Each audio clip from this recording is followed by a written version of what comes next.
My predictions, dear Watson, for the calcium deficient demonic one, Erica. By the end of this, when she's lost, Enrica Berncastel is getting rid of her. She'll try to beg, saying, please, please don't throw me in the worst fragment. And Byrne will go, no, I won't throw you into the worst fragment. And for a moment, Frudo will be relieved, but then Frederica Berncastel will wind up telling her, because you're already in it. Because here's what I'm predicting to happen here. That the fragment will continue on after, at least in the fragment that Erica Frudo will live in, will continue on. After all, she's been a bit reckless with certain things. After all, she's like, well, I mean, the end of the thing, I mean, that fragment will end and she'll never be a part of it. So she's like, oh yeah, I'm sure I left my fingerprints in certain places when I severed people's heads and everything. But she's like, well, the island will never go past October 5th. I'm pretty sure it will this time. She's going to live in after all, same thing happened with Rika and Higurashi. A lot of the fragments after she died, people lived on in those in less than ideal circumstances. That being said,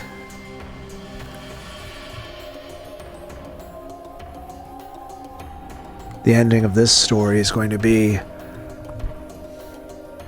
they're going to discover Frudo killed everyone, and that she's going to be probably thrown in prison.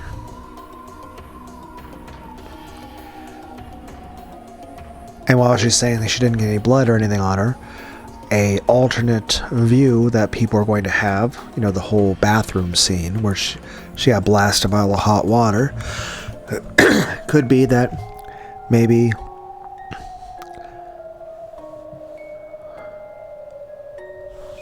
she was cleaning herself up after doing all of the dirty work she did. Could even be that maybe she cut up Battler into little pieces and flushed him down the drain. Because obviously, Battler and Beato are going to manage to escape from the current predicament that Battler is in. And Frodo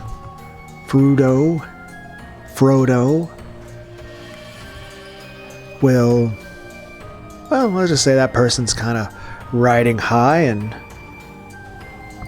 I don't think they could feel more confident about their victory right now. And they're certainly not being very nice about it either.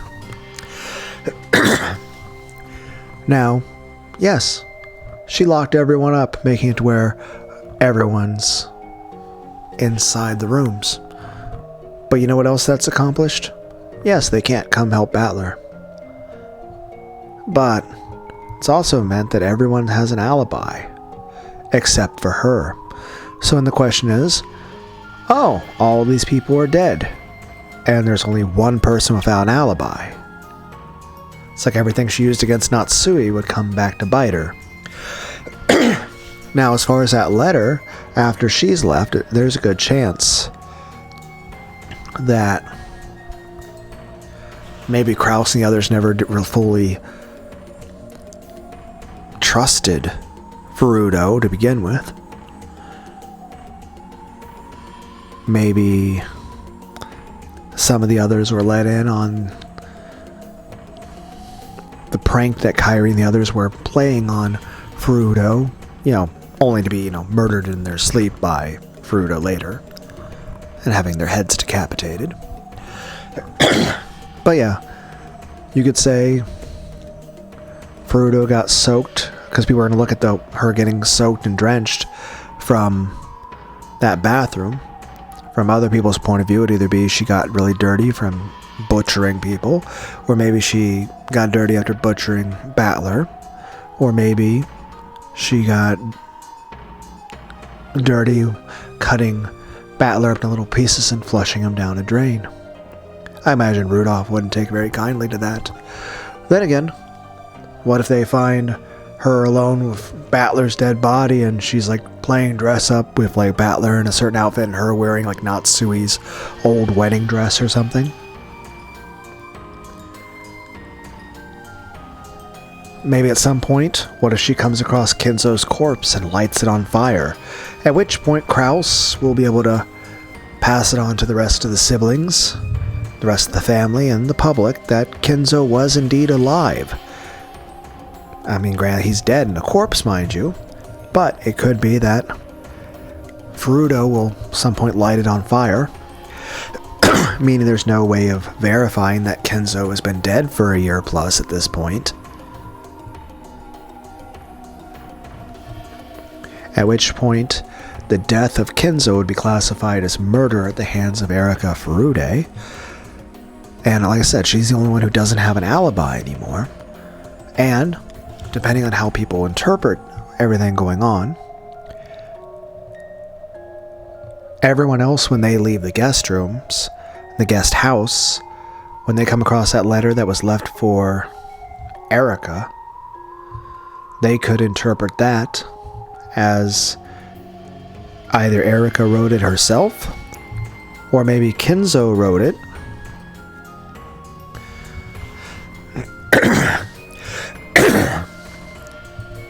or Kinzo wrote it, noticing that people were murdering off members of his family, but he had saved Battler just in the nick of time, or at least took Battler's body before it could be defiled,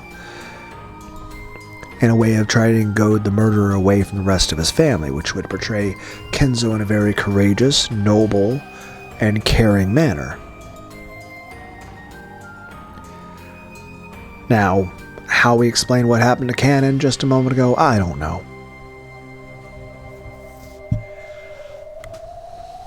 I don't know.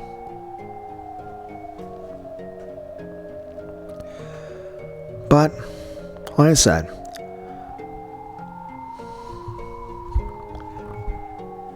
I do know from this point on, the story will get much more... Well, I'm just saying, if you want to try to answer any of the equations, solve the detective novel, I think from this point onward, your last chance to try to solve those things yourself will start going away, as it's going to start being outright giving us the answers. Though I'm pretty sure I'm done with this novel all the way through. I'm going to look up videos talking about everything behind the scenes, including full-on explanations about how every murder was committed in every story. I have been trying to avoid most of the spoilers, though at the end of episode 4 I did spoil myself on looking up who is Beato. So I do already know that.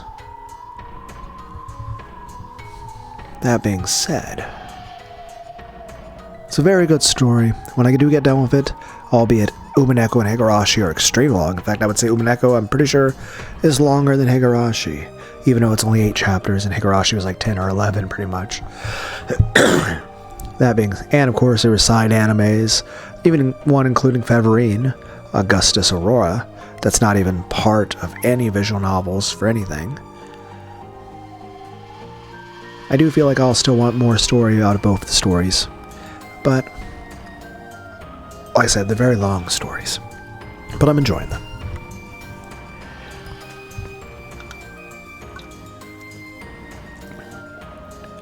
Heck, there was someone that mentioned that it's a bit odd that I read visual novels where there's a bunch of women trying to kill the main character.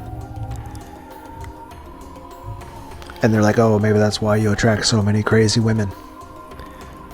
Not that I've dated anyone in a very, very long time. I've been alone since my divorce.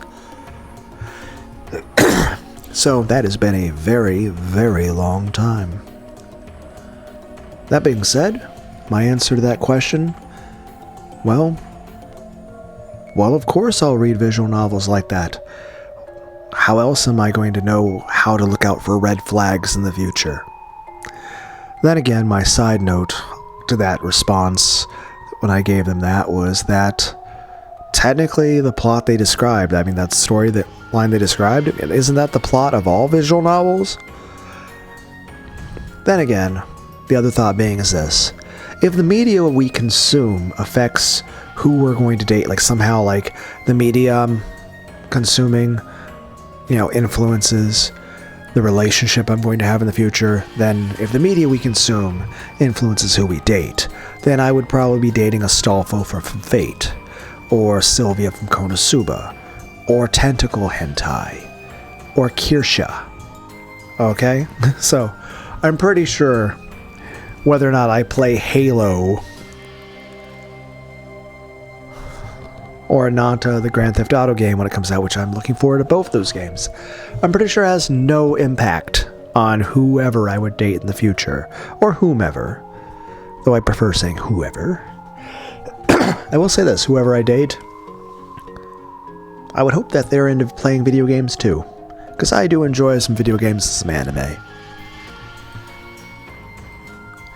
But yeah, I suppose that was my main thing to say, is at the end of this, Erica's going to basically be arrested and live out her life in like a maximum security prison.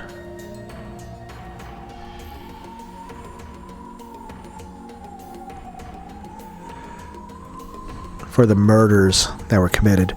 Though, of course, that's not going to be the final fragment we go to, so again, I'm not really sure what episodes 7 and 8 are going to entail, and it'll probably be quite a few more parts before we get to the end of episode 6, and of course, there's both tea parties per episode, so there's technically the episode 6 tea party, then the episode 6 bonus tea party, then episode 7, then the episode 7 tea party, then episode 7 bonus tea party, then episode 8, then episode 8 tea party, then episode 8 bonus tea party. So, it's gonna be well. But I suppose I should go ahead and do my intro. Greetings, one and all, to the most cursed, most cringiest corner of the internet. A YouTube channel content creator actively alienating everyone in both the analog and digital world.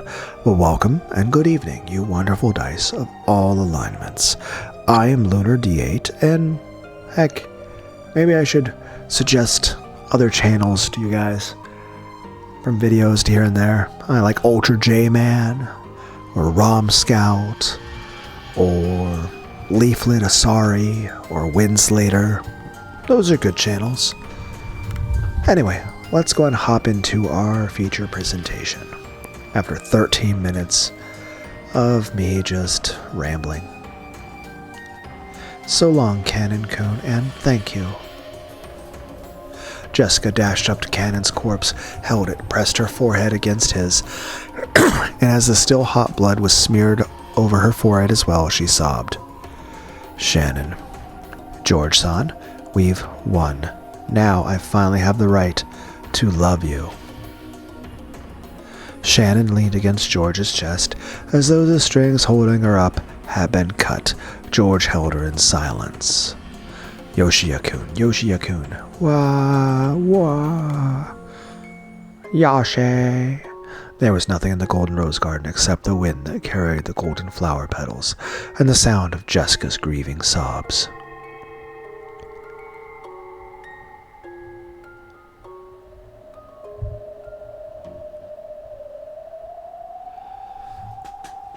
Is your trial for us finished now?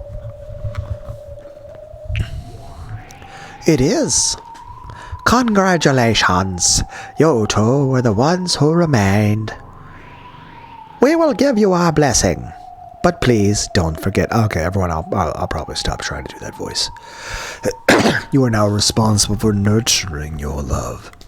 Please take good care of the seed of love that this miracle has created. Of course. I swear it to her and you too. And now let Shannon have the miracle of magic. Now your soul will become human. You will become a single person. Gather in complete souls. Become one and know love. When Zapar and Fufu faced the heavens and yelled, the miracle of love gathered the souls around Shannon.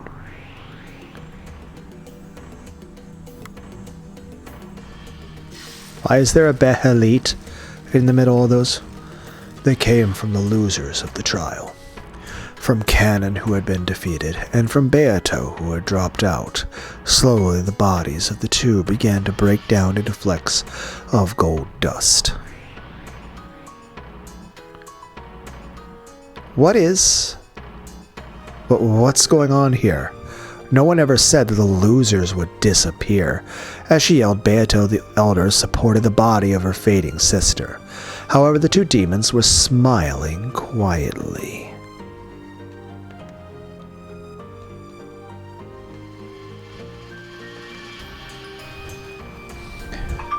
Cannon has disappeared because he died.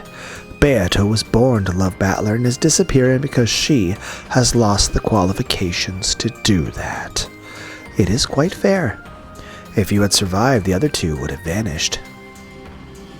Hang in there, little sister, hang in there. Weren't you going to solve Battler's closed room and save him? What are you going to do? Getting finished off in a place? What are you doing? Getting finished off in a place like this? You call yourself a part of our complete form? Why was I born? For the purpose of loving Battler-san. Why do I love Battler-san? The truth is, I don't know why I started to love him. What?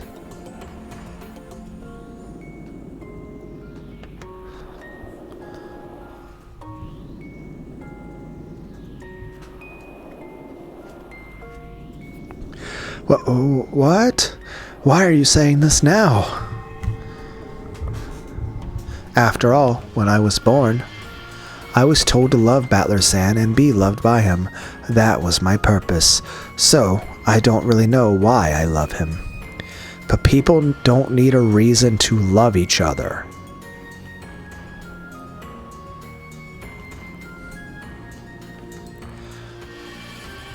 Don't disappear. If you disappear, who will save Battler? Little sister Beato. Beatrice.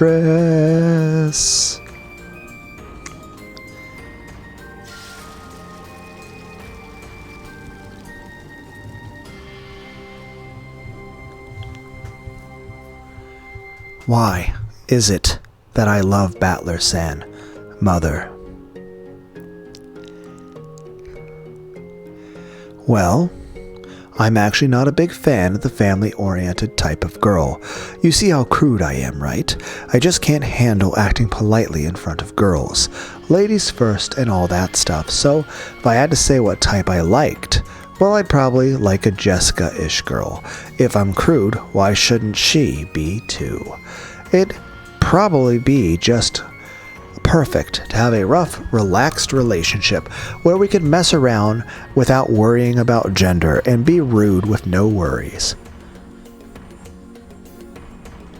I've got no objections to... Oh, that made me sad again. Cause of death is unknown.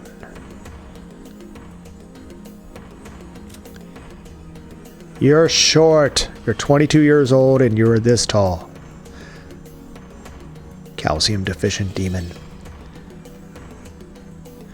So, if I ever get a girlfriend, I hope it's someone I can joke around with all the time. Again, no objections with that. That sounds nice. Huh? What would she look like? Can't say I care much either way. Again, do you guys say either or either? Well, if she did happen to be a glamorous woman, blonde and... Well, if she did happen to be a glamorous woman, blonde and bouncy, with blue eyes like in Western films, that'd be awesome. I'd love to rub those boobs. I do also like boobs a lot. I love boobs. I know you guys can't see Kairi Ushiromiya because, you know, she's kind of dead. But again, boobs. I like boobs. Not at the moment because the person's dead, but I'm just saying you can't tell because she's kind of dead, but Kairi Ushiromiya does look like Ivy from Soul Calibur 2, the fighting game. Also looks like Kaoru from Evangelion and like Sae, the VTuber. But yeah, for the PlayStation 2, Soul Calibur 2. A great fighting game. Ivy. She has like a chain sword thing. Think like Renji from Bleach. But yeah, Ivy is...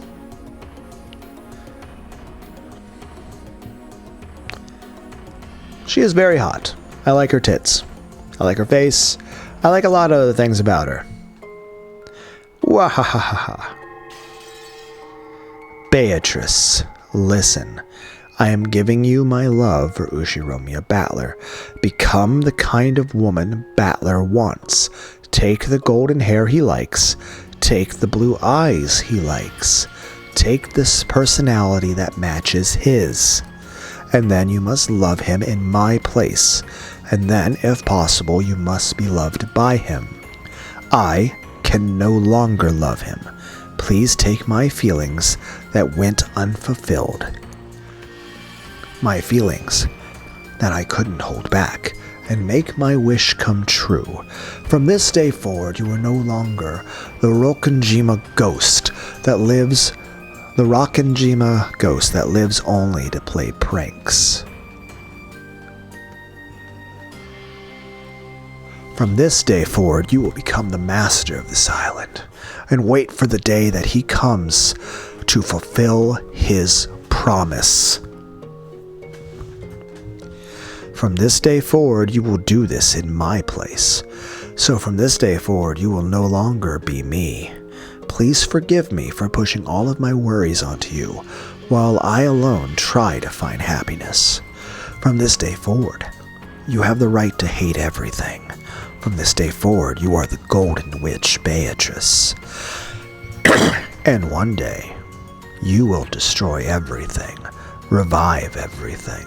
You will bring blessings to all lovers. When that happens, I pray that you and I will both succeed in finding happiness.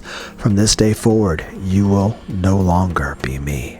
From this day forward, I will no longer be you. The two of us will split apart, a single soul, and share it. And though, of course, neither of us will possess a complete soul, I'm sure our dreams will be more numerous than those of humans. Let us be blessed. My dear Beatrice, no one will be able to see your form. However, I alone can see you, and if you are loved by many people, I'm sure that everyone will be able to see you someday. With love, they will be able to see us.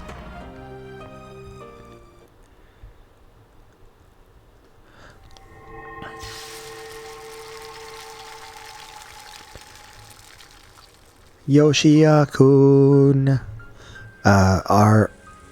are we dreaming? Insane. What kind of joke is this? Well, Dr. Nanjo, call Dr. Nanjo here. Goda, that is enough. Genji, who had been calm and silent through the whole thing, finally spoke, and his were the most reasonable words spoken. If they called Nanjo here, then what? Not only was there no arm to take the pulse of, there wasn't even a forehead to feel the heat of. Like leftover snow on a spring day, Cannon's form had been. By now, not even a trace remained. His form had sparkled with a spray of gold, vanishing completely. Where did he go? Where did he go? Where's Yoshia-kun? Yoshia-kun! Yoshia-kun!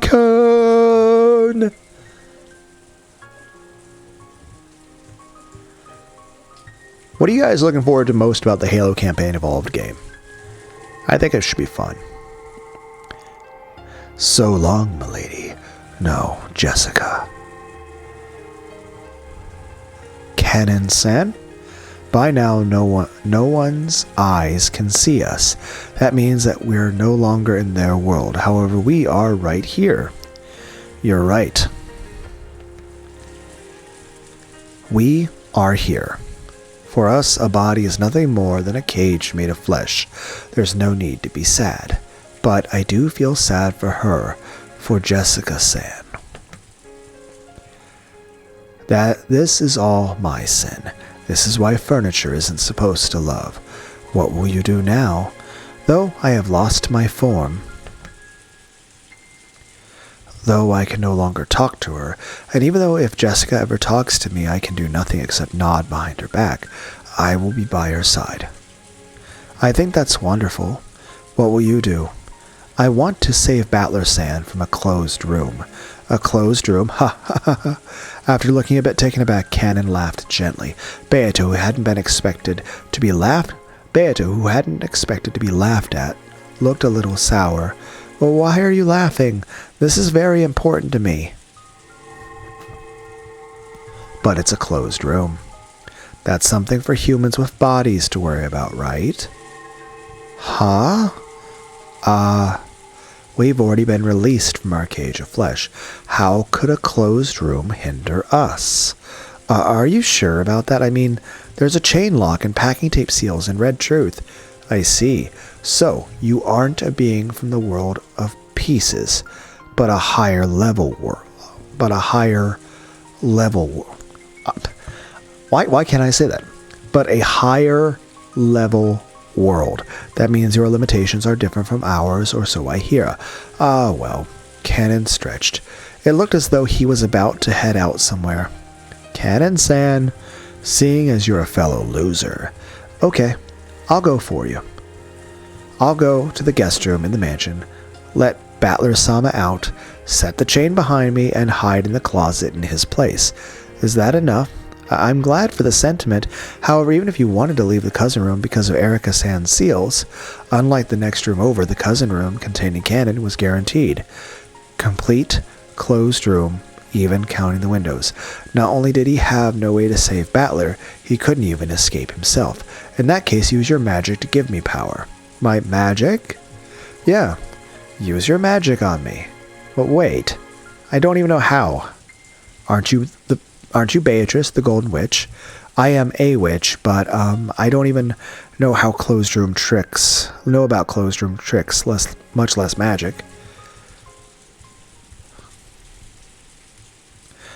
Sigh. Okay, listen up, Beatrice. I'll only tell you this once. This is what a witch is. What a witch is? A witch is not the one who solves puzzles. Not the one who solves puzzles? Yeah, that's right. If you're a witch, why are you clutching at your head because of someone else's puzzles? That's not a witch's job, right? Then what is a witch's job?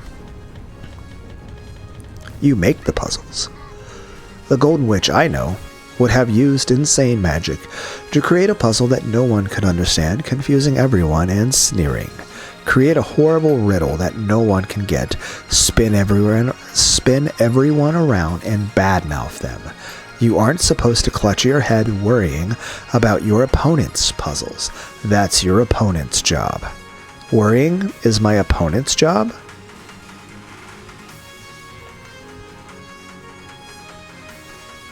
Don't worry about how Ushiromio got out of the closed room. A chain-locked closed room? How trivial. You need to create a much more spectacular ultimate closed room and make it so that they're the ones worrying. I'll even lend a hand. I'm not the one who worries. That's for them to do. It's about time they learn the true terror of the Golden Witch, Beatrice. The one who can create endless closed room tricks of the most horrific kind. Tricks that can make even the demons of hell prostrate themselves in shock. A closed room even more horrific than Battler-san's?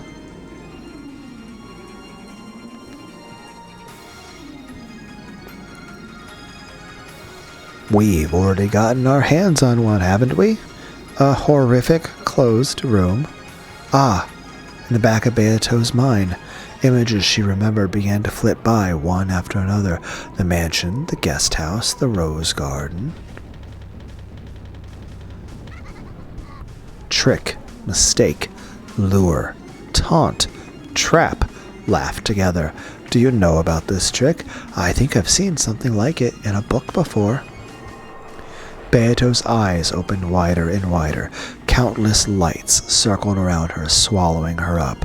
And one more thing. But what? That's no way for the witch of closed rooms to talk. So after all, I must be, cackle cackle, me.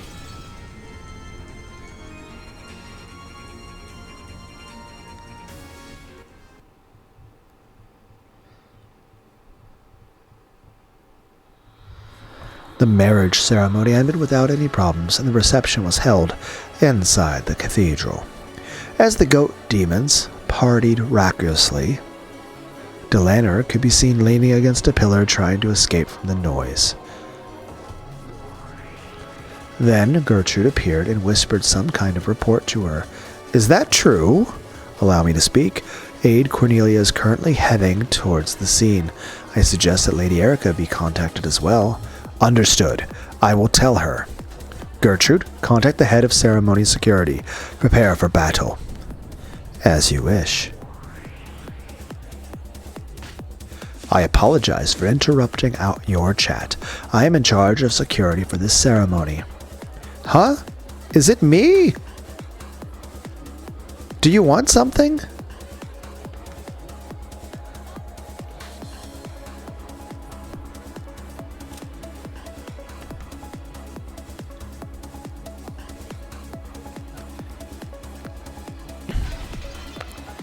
I told you were going too far. Champagne Tower bowling was always a bad idea. Looks like it's time for a scolding. Giggle. Hey, Burn. Hey, what's going on? Did I do something wrong? The reception desk has received an envelope from an unknown sender addressed to Lady Lambda Delta. I always ignore anonymous calls and letters. Just throw it away. But please look at this. What's that? Did you tell anyone you received this? No, only the two sisters at the reception desk, and I know. They have already been ordered to keep silent. The instant she saw the envelope, Lambda Delta snatched it away and lowered her voice. Burn Castell had walked away and was apparently making fun of Erica.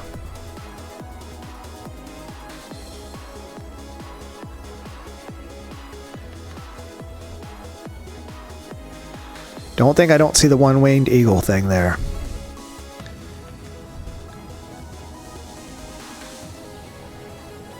Burn. And of course Erica were both drunk. If they were left alone, they'd probably forget about this. It's true that this envelope has no sender written on it. However, the seal done on it in a gold leaf fulfills the same purpose. This seal is... Lambda Delta hid behind a pillar, ripped the envelope open, took out its contents, and read them. Her eyes instantly started to glint, and she smiled like a kid who's just thought of a nasty trick. What is to be done? The sniper team is carrying red warheads. If you give permission, I will give them the order to load them. What are you talking about? Do you realize how important these guests are? If a stray bullet hits one of these attendants, all the new Cheister sisters will be sent straight from the factory to the guillotine for the next 10 years. Understood. We will intercept with regular warheads.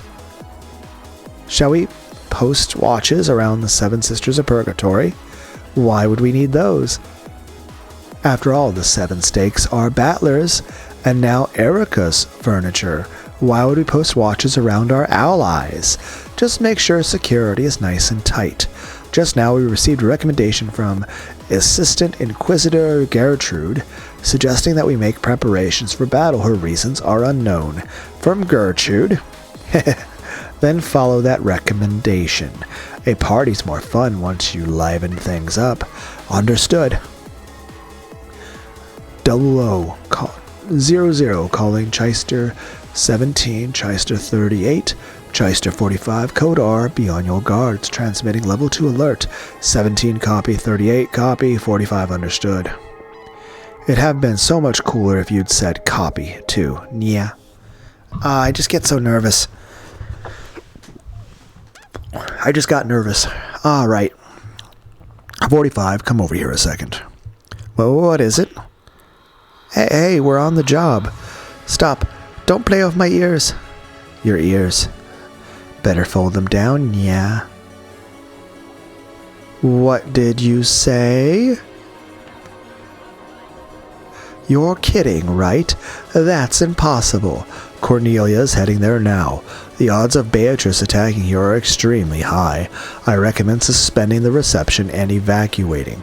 What's going on, Erica? Does something go wrong with the entertainment? No, my master. Please continue to enjoy the reception. Hey, somebody. Let's get Lady Berncastel some more dried plum wine. Erica didn't have time to hide her agitation. When Berncastel saw this, she knew that their final late guest had finally arrived. Lucine, I hear that there's been some movements in the guest house. The guest house? Who cares about the game board now? Well, they're saying that Canon-kun disappeared from the cousin room. What? Are you a moron? The cousin room is a perfect closed room, with the door and all the windows perfectly sealed. It's impossible for him to escape. No, I've been snooping about as well. There's no mistake. Canon has disappeared from the cousin room. He's probably hiding somewhere in the cousin room, or else he's managed to trick everyone since the beginning, and was never in that room to begin with. That's impossible. It's been guaranteed that everyone is in the cousin room, except the specific names Lady Erica read aloud back then. It's impossible for him to trick his way out of there. How did he get past the Jungfrau seal barrier? No, first off, where on earth is Canon? Find him at once. At that moment, the cathedral suddenly went black. The surprised commotion of the guests filled the cathedral. She's here. 00 calling all Chistas. Code R alert. Chista 17, can you repair the electrical systems? Negative. Communications with the management staff have been severed.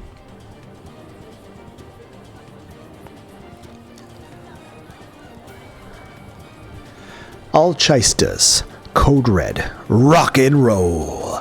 Copy, copy, copy. Understood. I mean copy. The sniper teams in the chandeliers all released their safeties at once. The entire security team down in the hall loaded their ammunition. Lady Erica, let us evacuate to the waiting room. It is dangerous here. What's dangerous? I'm the territory lord of this world. Why should I have to run away in fear? Gertrude set up a VIP guard barrier. Call Cornelia back here at once. Yes, executing. A barrier? I need to be wrapped in one of your pitiful, pathetic barriers while I'm wearing a wedding dress? How insulting. This disturbance made even Battler groan as he sat in the next seat over like a doll. Ooh. Even with his soul sealed, Battler probably realized that something strange was going on.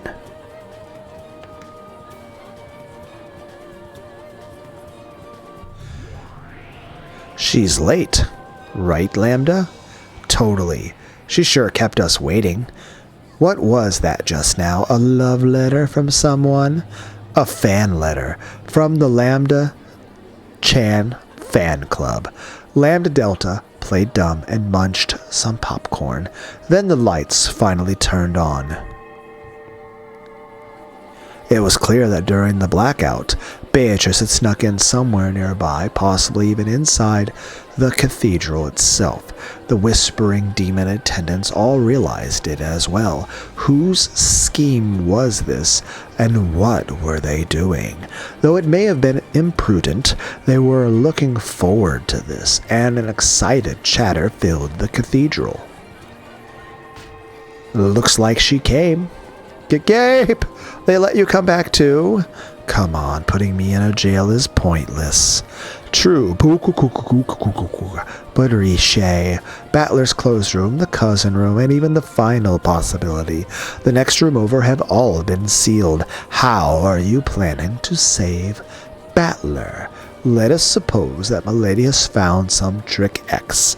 If so, she would inevitably have to march in here to thrust that in Lady Erica's face. But against all these Chista troops, I can't believe this many of them were hiding there. It's impossible. She'll be sewn to death. Rabbit Ears dashed all about the hall. Incredible that she could remain hidden and unnoticed with so many people around. If she can just get close enough to challenge Erica, she should be able to get herself an even fight. I see that move. However, does milady have that item with her? She's always complains and dislikes it when I prepare them for her. My, she's a troublesome one to the end. Amid the crowd, I feel like amidst is better. Amid the crowd, Renove took something out and showed it. When Virgilia saw, she understood what that in his hand meant. True, with that, it should be possible to stop the attacks from the Chista troops. Well, if it doesn't work on Erica, we're through. The problem is getting her right in front of Erica, if only for a second. The Chistas will probably prevent that with all they have. Leah, do you think you can gain her that time? Virgilia gave a small nod. However, the problem was the two Chista troops standing at her back. Since the time she tried to jump out in front of the procession, she had been marked constantly. It was possible with Virgilia's vast magical power to momentarily take out all the Chista troops in the cathedral. That would only gain a short bit of time, but it would be enough to confront Erica. The Chista troops knew this, so they kept a close eye on Virgilia with tense faces. At that moment, the great cathedral door was blasted to bits. The fragments became bright gold butterflies, which danced across the room in a beautiful blizzard of gold leaf. That golden storm slowly faded away. Then, at the entrance to that red-carpeted path to the grave, a calm, majestic figure was. Guards, shoot to kill. Negative, conducting identity comparison. Delanner ordered the guards to shoot the intruder right away, but Chista 00 didn't respond. Was it because she had been warned about shooting the guests and was afraid of the consequences of possibly shooting a drunk guest, pulling some sort of prank? No, 00 was just coolly and calmly carrying out her duties. Oh, what a surprise. And I thought you weren't going to make it. The pair faced each other from either end of the long red carpet. However, in between them stood several dozen Chista honor guards.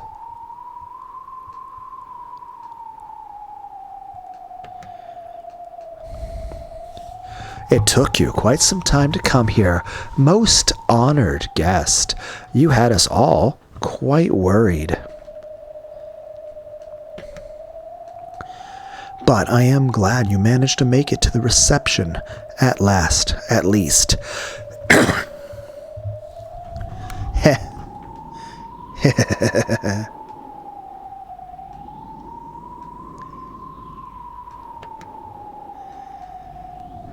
Beato laughed. That chuckle made Battler's eyes quiver slightly. You...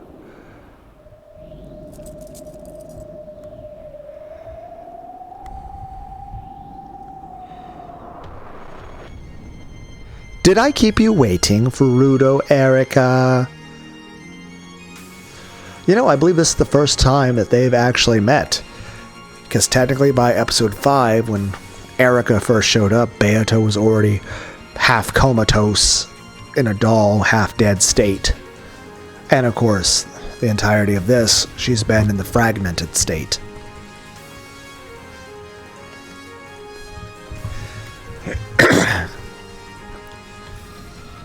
I'm here to celebrate.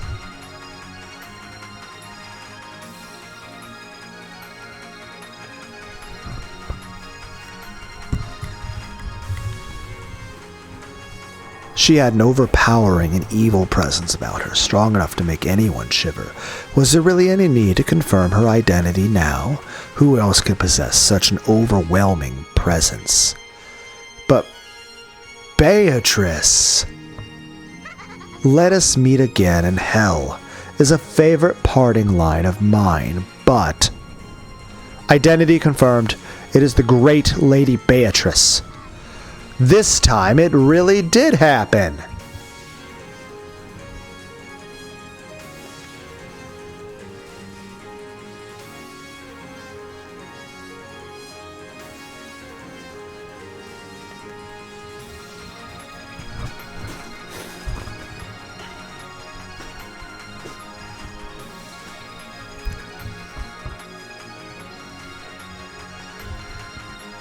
Frudo, Erica.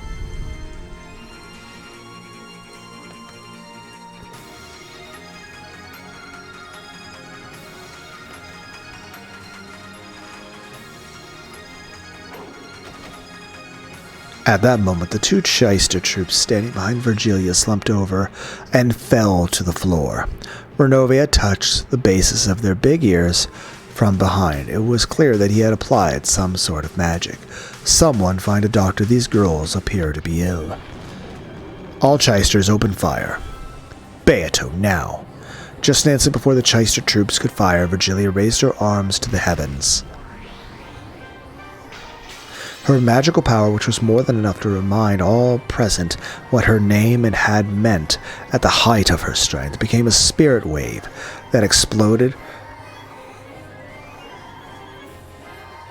You guys remember Yu Yu Hakusho? Throughout the cathedral. Its shockwave made the stained glass windows shatter and the colorful glass shards poured down everywhere. So spirit particle warfare defenses, hurry on, reboot. However, all the Chyster honor guards who didn't have spirit particle defenses toppled over like dolls.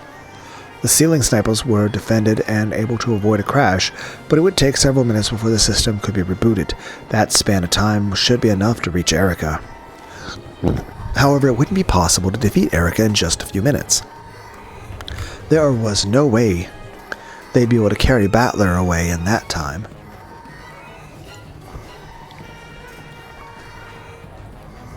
What else could they use this precious time for? Beato dashed down the red-carpeted path. She ran down the path to the grave, which was lined by the Chyster troops lying there like corpses. She had called this place hell. In that case, running from hell to the grave was actually going backwards. Beato's figure dashing through the corpse-ridden path truly symbolized her resurrection. "Milady, take this." "Got it."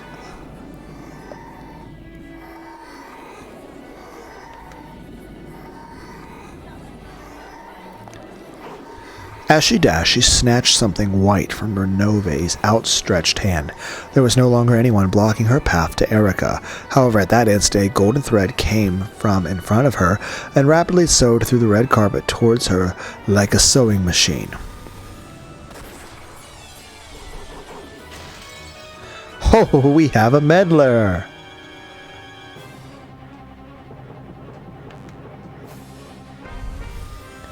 Reloading complete. Requesting data nya. Firing radar targeted. Data linked to 410. 410 was clever. She had predicted that Virgilia would go for a spirit particle attack and had folded her ears and 45s over beforehand. So they were the only ones who weren't taken out. Firing. My eyes.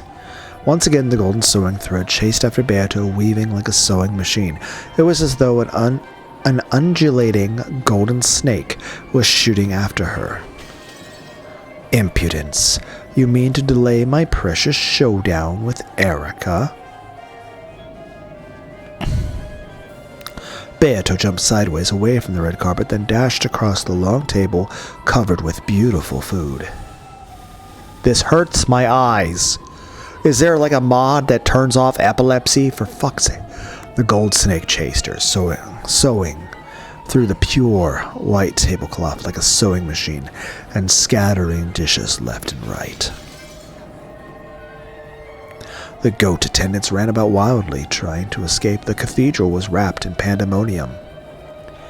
I can't believe some of those rabbits evaded the spirit particle attack.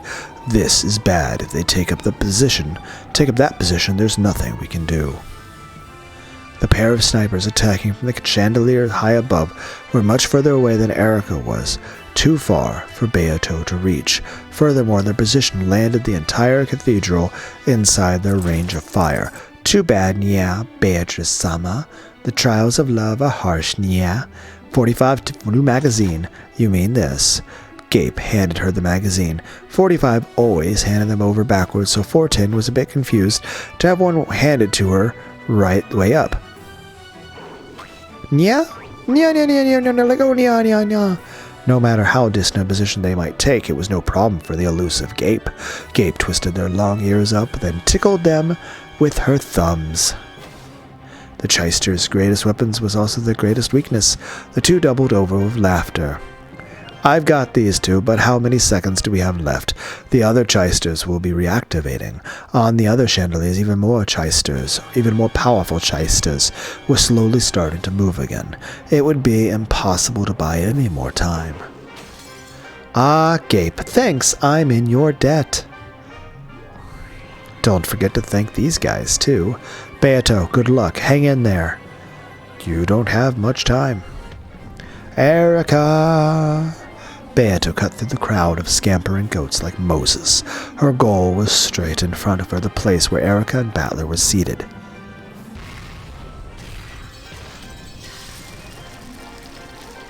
Then a red barrier took form, blocking her path. It was the VIP guarding barrier that Gertrude had set up. She stepped forward and laid out a last line of defense to block Beato's path. Let it be known that you will get no closer. You think a wall like that can stop me?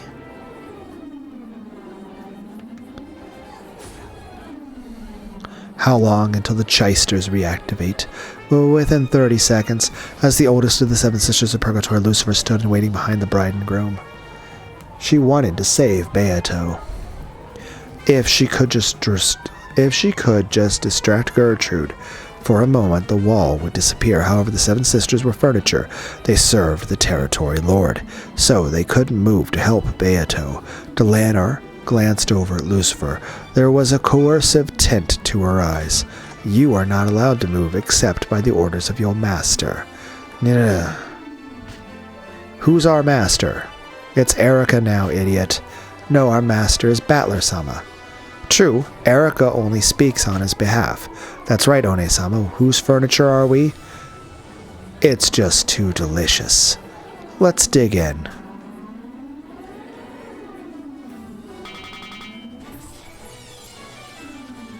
The red absolute barrier flickered.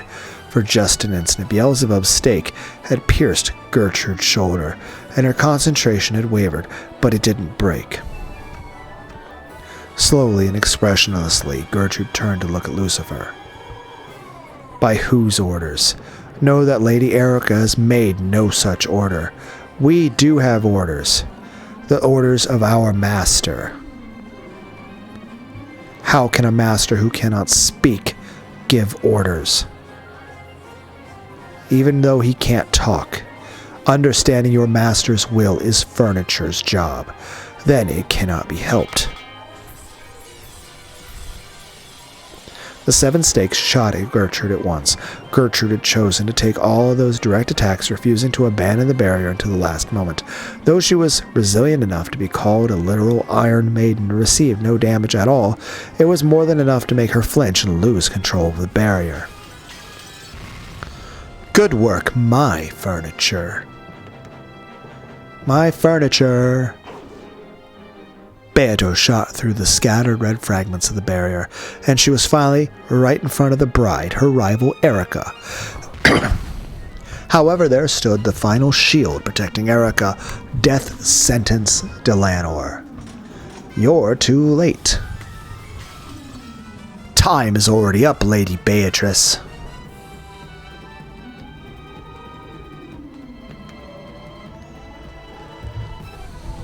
Chyster, 17 data linked to all Chysters. Incoming data from Archangel Satellite, homing, format, verdict model, conceptual guidance. Chyster 20 reactivation complete. Chyster 127 reactivation complete. Nihihi, time's up, Nia. Nia, hi, hi, hi, hi, hi. No, not there. No. Riche, good luck. Toe.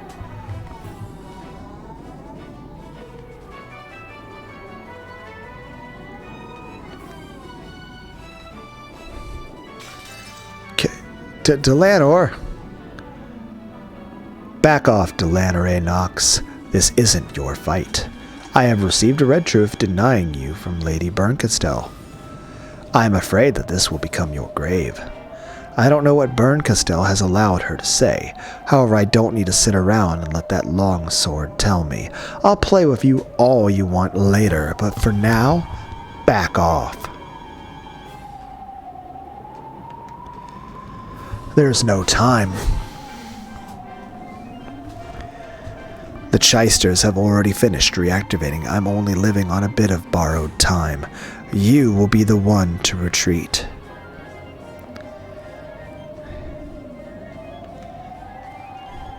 You are the pitiable actor who has chosen the wrong time to make an appearance. Delanor's longsword cut a large arc of absolute denial, which headed straight for the crown of Beato's head. However, in that instant there was a thunk, and the curve missed slightly. Beato didn't let this good fortune go to waste. She slipped past the longsword, knocked Delanor aside, and finally stood right in front of Erica. This time not a single person stood in her way. Ugh. This is popcorn? But where did this come from? Urgent request from the bridegroom's bodyguard team. Let the Chyster sisters' Imperial Guards fire at the intruder immediately.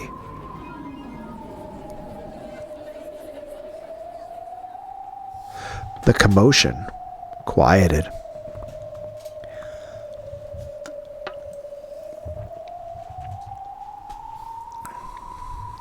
However, no one shot. Why? They could have shot if they'd wanted to. All of the Chyster troops had completely targeted her and removed their safeties. Of course, all of them had finished reactivating. However, they hesitated to pull the trigger. But why aren't they shooting? Let the ceremony guards immediately. But wait. Look at that. Delanor's expression grew grim. Then she quietly put her red longsword away. After all, Erica would have to make a decision. If she decided to ignore it, they could shoot to kill. However, Erica picked that up. They must not do so. So they couldn't pull the triggers until Erica decided. Why won't anyone shoot?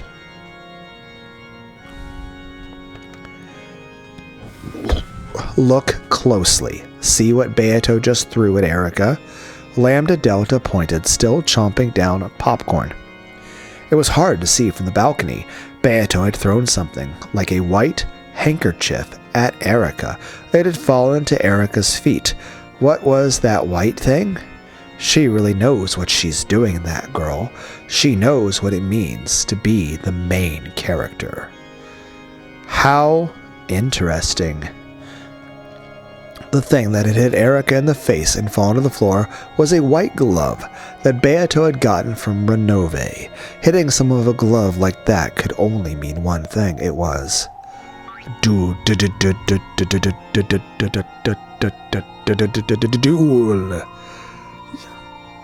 I don't know the rest of the sounds that Yu-Gi-Oh makes. Oh, Zappa, what's this?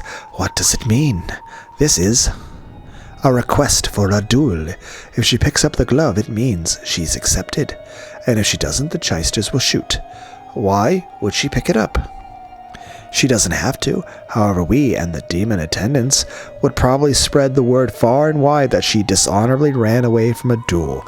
So, I mean, she doesn't have to, but it'll make her look really, really badly. She would be known for eternity as a coward who ran away from a duel of love. Beatrice waited firmly and composedly. If Erica just kicked it away, then at that very instant, the Chysters would probably all fire at once, turning her into a golden embroidery, so Erica didn't have to pick it up. However, she could not afford to be afraid of picking it up. After all, she was the true victor who had defeated Battler's closed room trick and logic. If she was the victor, she should have nothing to fear. So if she was afraid of doing it, it would prove that she still felt a tinge of doubt about her victory. If I don't pick it up, I can kill you without getting these clothes dirty. That would probably liven up your reception. However, you will pick it up.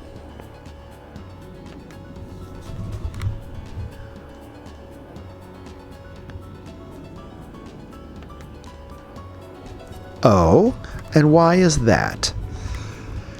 I've brought a wonderful gift just perfect for you. You want to know what that is? Therefore, you'll pick it up. Not interested. Goodbye. You'll pick it up, I know. That you want to hear about the closed room I've brought you, which, unlike that trivial guest room of Battler's, is simple, basic, and absolutely cannot be solved. A closed room that absolutely cannot be solved? I know you want to accept my challenge, after all.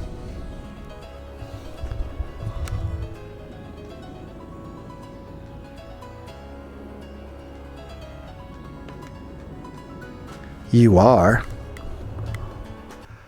the detective.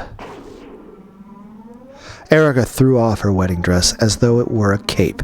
Yes, before she is a bride or a piece or a witch, she is one thing first and foremost.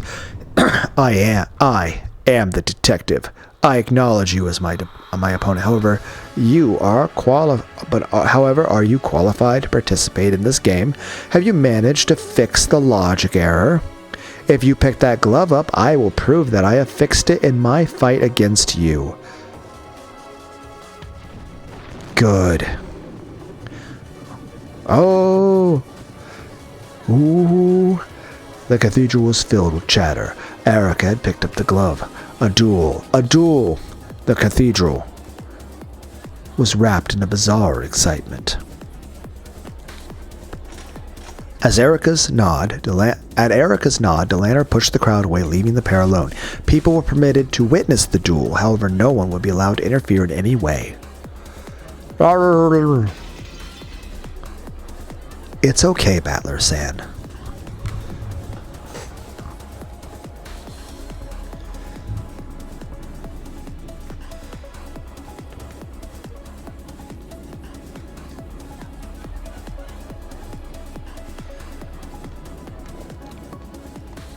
I've already found a way to save you. How? I'm going to save you now. I'm going to save you now. Please hang in there just a little longer. Beato's resolute expression returned, and she grinned boldly, looking down on Erica.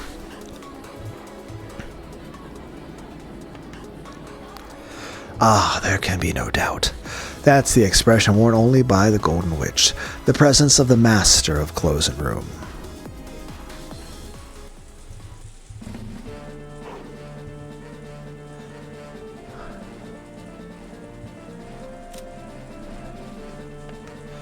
The presence of the master of Closed Rooms.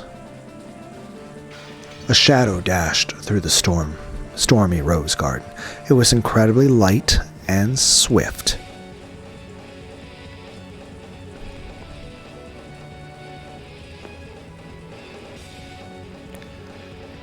The raindrops never touched him. He made no splashes in the countless puddles. His feet left no tracks in the mud. That rushing figure was Cannon. Then he ran up the stairs to the entrance of the mansion. He did not slow down in the slightest to open the door. He ran straight at it as though trying to break through and leapt into it. Though the door was shut, even that couldn't stop Cannon. He slipped through the door, fell into the entranceway, and slowly stood up. His body wasn't even wet, and as he recalled those nostalgic days spent serving the Ushiromiya family, which would never come again, he ran once more. He was heading for Battler's guest room. He ran past the servant room, through the entrance hall, and past the door to the parlor. Then the doors to the kitchen and the dining hall came into sight. All of it brings back fond memories. There was the honor and rigidity of serving Kenzo directly. However, that man wasn't rigid all the time.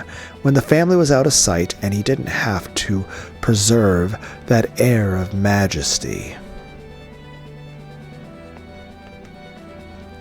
his face could turn unbelievably childish, and he would sometimes ask me to take part in strange pranks. The master let me shoot lots of guns, didn't he? That was pretty fun. Kraus-sama was actually surprisingly kind. He must have gotten the impression that the master bullied me a lot. Whenever I was the only one around, he would talk to me in a very familiar way, almost as though he was a classmate of mine. I sort of regret that I held back and never did anything but nod in return. Madam was a really strict person. Ever since some rumor went around saying that she was strict on female servants, but soft towards male servants, I get the feeling she viewed me as an enemy. However, she was also a woman to be pitied. When I've seen her alone, I've noticed her shoulders sag with the pain many times. There were lots of servants, weren't there? Some lasted a short while, others stayed a long time. Genji-sama was the one person I might have called my father. I am both grateful and resentful towards him over many things. They all mix together, cancel out, and I end up with a neutral emotion. In that case, Kumasawa-san could probably be called my mother. She's helped me out many times. I've always wanted to repay her someday, and now I've lost that chance for all time. Shannon is my Nason. Without her, I wouldn't have been able to be me. Thanks for teaching me that the ocean is blue. Goda? I hate that guy. Still, when I complimented his stew, he would sometimes turn red and say there was enough for seconds. I didn't dislike that part of him. I wonder why such a strong memory popped up at the instant I ran past the dining hall, and then my memories of Jessica.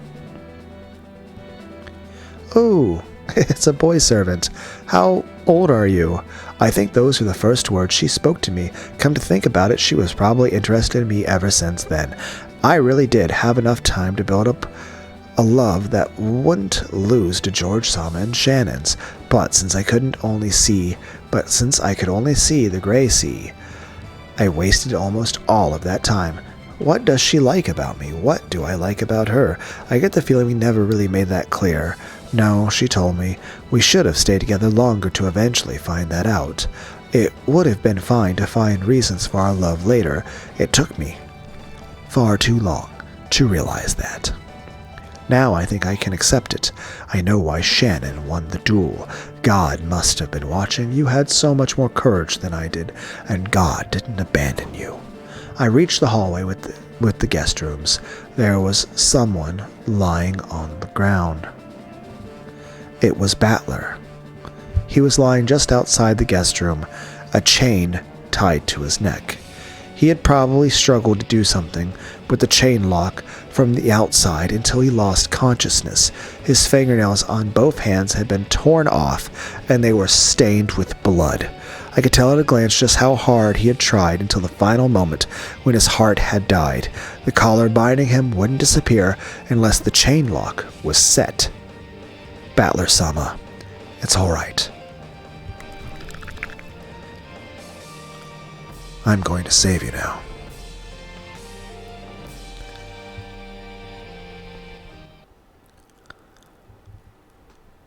Battler responded faintly.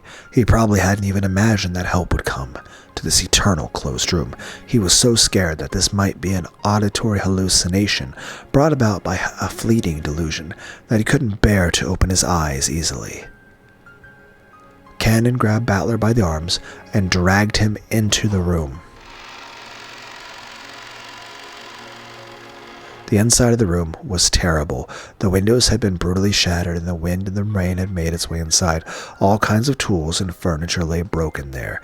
However, Battler hadn't smashed them out of rage. The curtain had been removed, torn, and twisted up into a bundle. He had probably used that trial and error to see if that could be used as a rope for some trick. He had tried using everything in the room, exploring all possible options of escape. The traces could be seen throughout the room and even in the bathroom.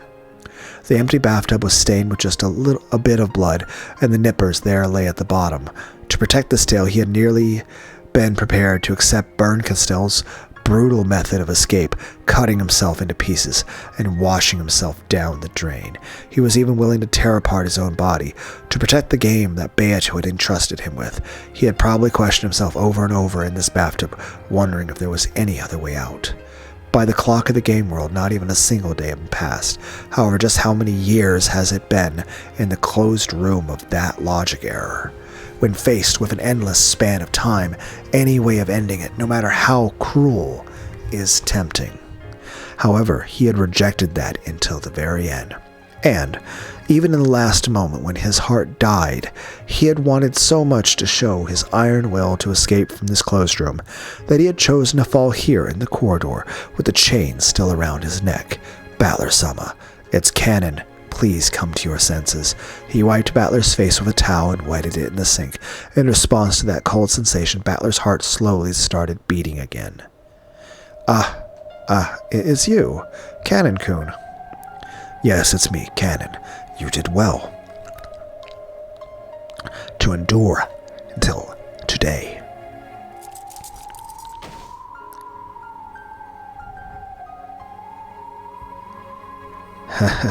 Looks like I slept in just a little too much.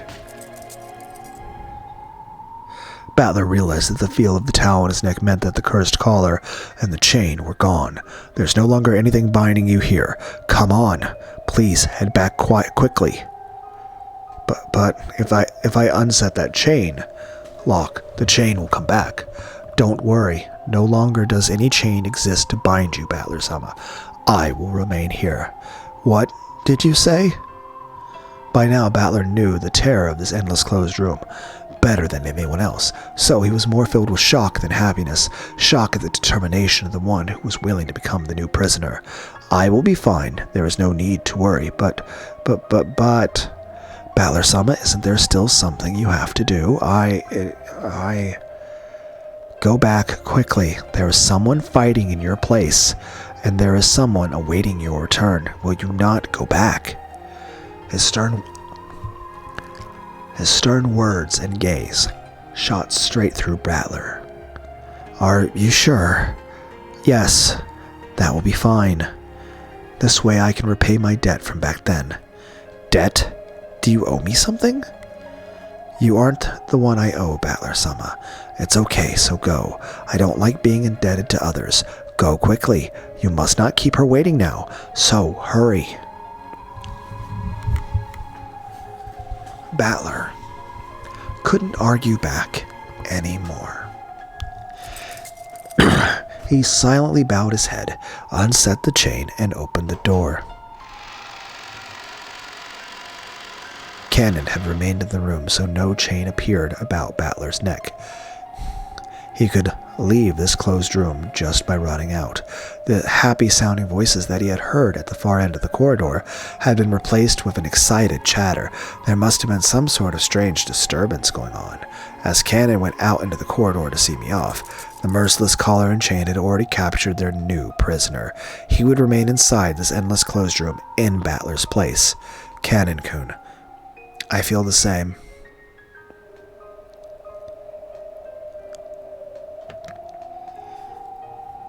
About what? I don't like keeping debts. I'll definitely repay you, and I'll do it soon. I hope I can count on that. Go on, run. Run to the one you love, and please.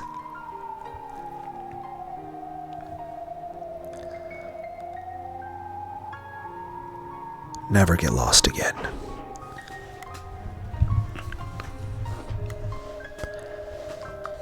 Battler didn't turn back again. He ran with everything he had. He ran out into the corridor whose warmth he had cursed so many times. That cursed chain no longer bound him. He ran to the very end of the corridor beyond the light.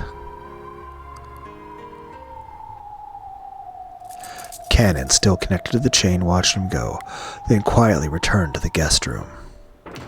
Now he only had to worry about his own job, stay in this room, and fix the error in logic.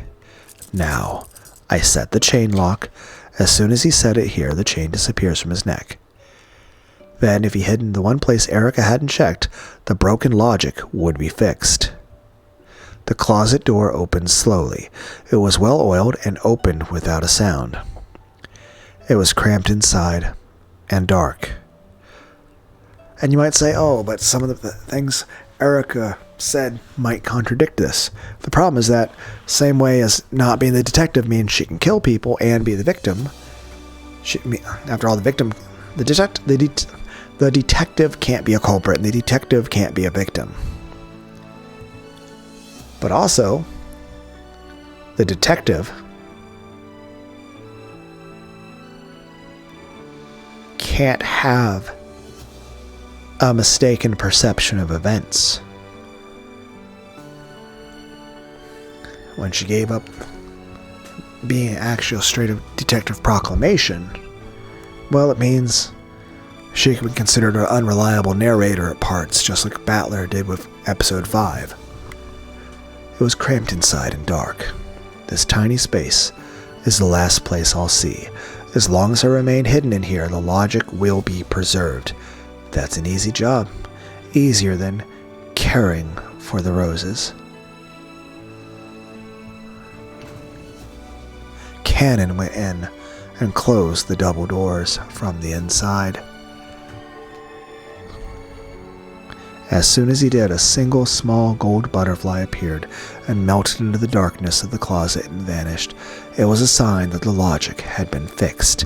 The witch's game had already stopped, and the clock of the world of pieces would never tick again.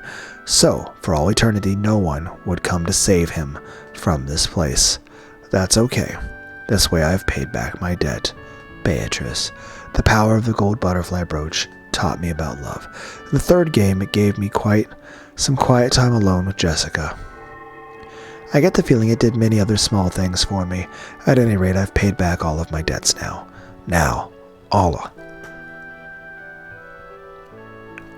All of my debts are. That music tape Jessica lent me. I never gave that back, did I? That's okay, isn't it, Jessica? I liked that one. Can I accept that as a present? You want me to dub over it and hand it back? Ha ha ha ha. Huh. Slowly, Cannon's body began to melt into a cloud of gold butterflies. And after the inside of the cramped, dark closet glittered like a golden planetarium.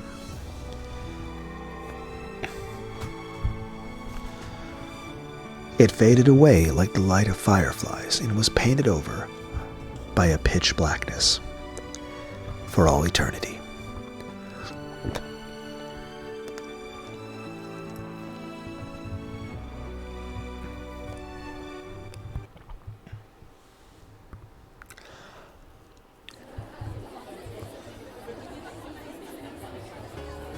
In the cathedral, the goat attendants were all jostling around either side of the red carpet. On the red carpet, standing across from each other, were Beato and Erica. In their hands were the pistols given to them by Zapar and Fafur. Flintlocks, are they? How old-fashioned. Pay it no mind. Demons are very particular about style.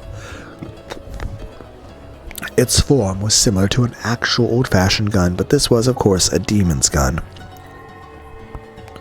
This wasn't a gun that would propel a lead bullet with an explosion caused by gunpowder like the pistols used in the duels between Shannon and Cannon, whose bullets had contained a magic that would always kill. These pistols also had bullets that were not made of lead. Beato? There's no need to worry. She'll win easily, and you'll have to deal with her insults again, Leia. When this match is over, we should ask to be paid every now and then. After the fight ends, perhaps the occasional trip down to the Caribbean, or is it Caribbean, would be satisfactory. Enough talk about when the fight is over. That's an ill omen before a duel. Beato, take this seriously. This is no time to be standing around laughing. Why is Riche so relaxed and Leah tense? Come on. Beatrice-sama, you can do it. Beatrice-sama is at a disadvantage in this duel. Why? Normally, witches are able to use strength and numbers to achieve victory. However, since the game has been suspended, she has nothing on her side except the riddle of Battler Sama's guest room. If Erica can just strike a blue wedge through that one riddle, it'll mean she's solved everything. They can win, I believe, in Beatrice Sama and Battler Sama, our two masters. Did you call me? Thanks. For once, it feels as though our chances of winning are 50-50, so I'd like to thank you beforehand. It is simply my job. There is no need to thank me. In the last game, when you protected me after I lost pathetically, I was happy. That was the first time in my life that anyone has ever protected me. Even my master has never done so. So all she has given me is a way to cancel out my pain by exposing the truth of others, so that everyone ends up hurting each other. Please forgive my arrogance. I felt that I needed to protect you. When I realized what a frail truth you live by, when I saw you being tormented by the tyranny of a mixture of truth and lies that seemed more plausible, I wanted to protect you. Thank you. It wasn't for long, but you were a wonderful partner, and will remain so. You're right. Once we've defeated her, let's make tons of mysteries on this island together.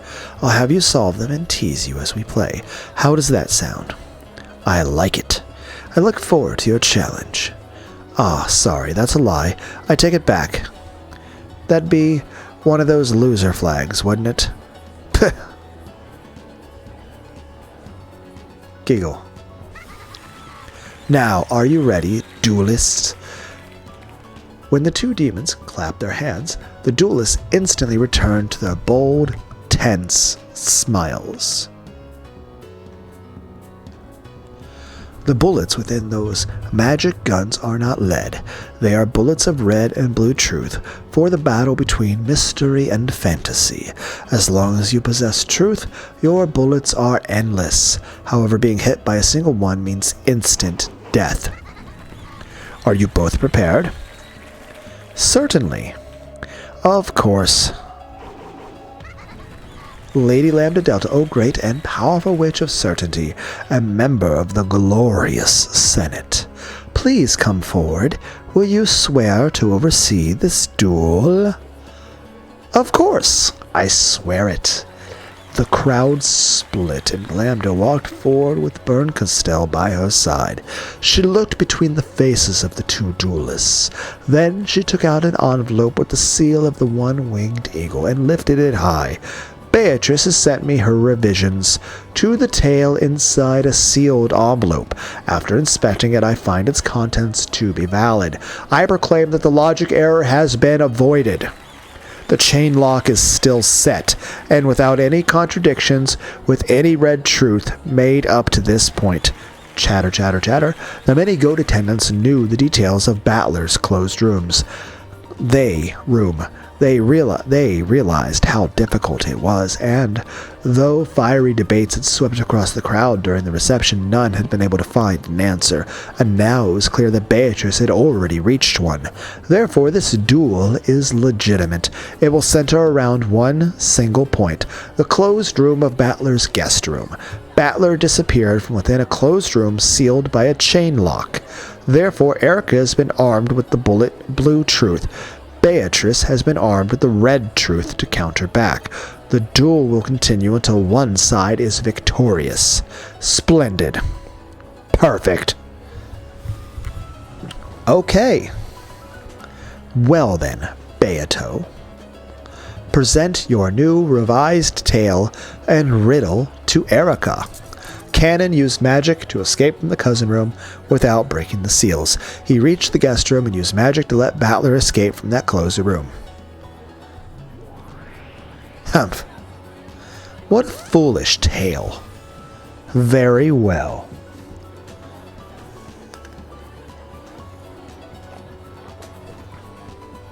Erica, is there anything you wish to confirm?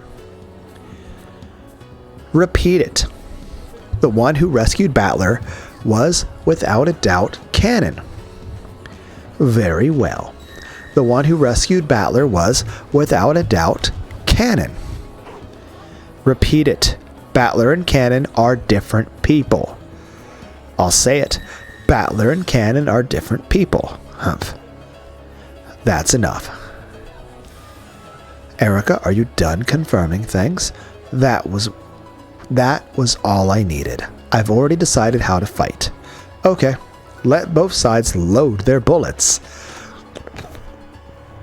Erica turned around, pressed her finger against the barrel of the pistol, made her blue truth into a bullet, and pushed it in.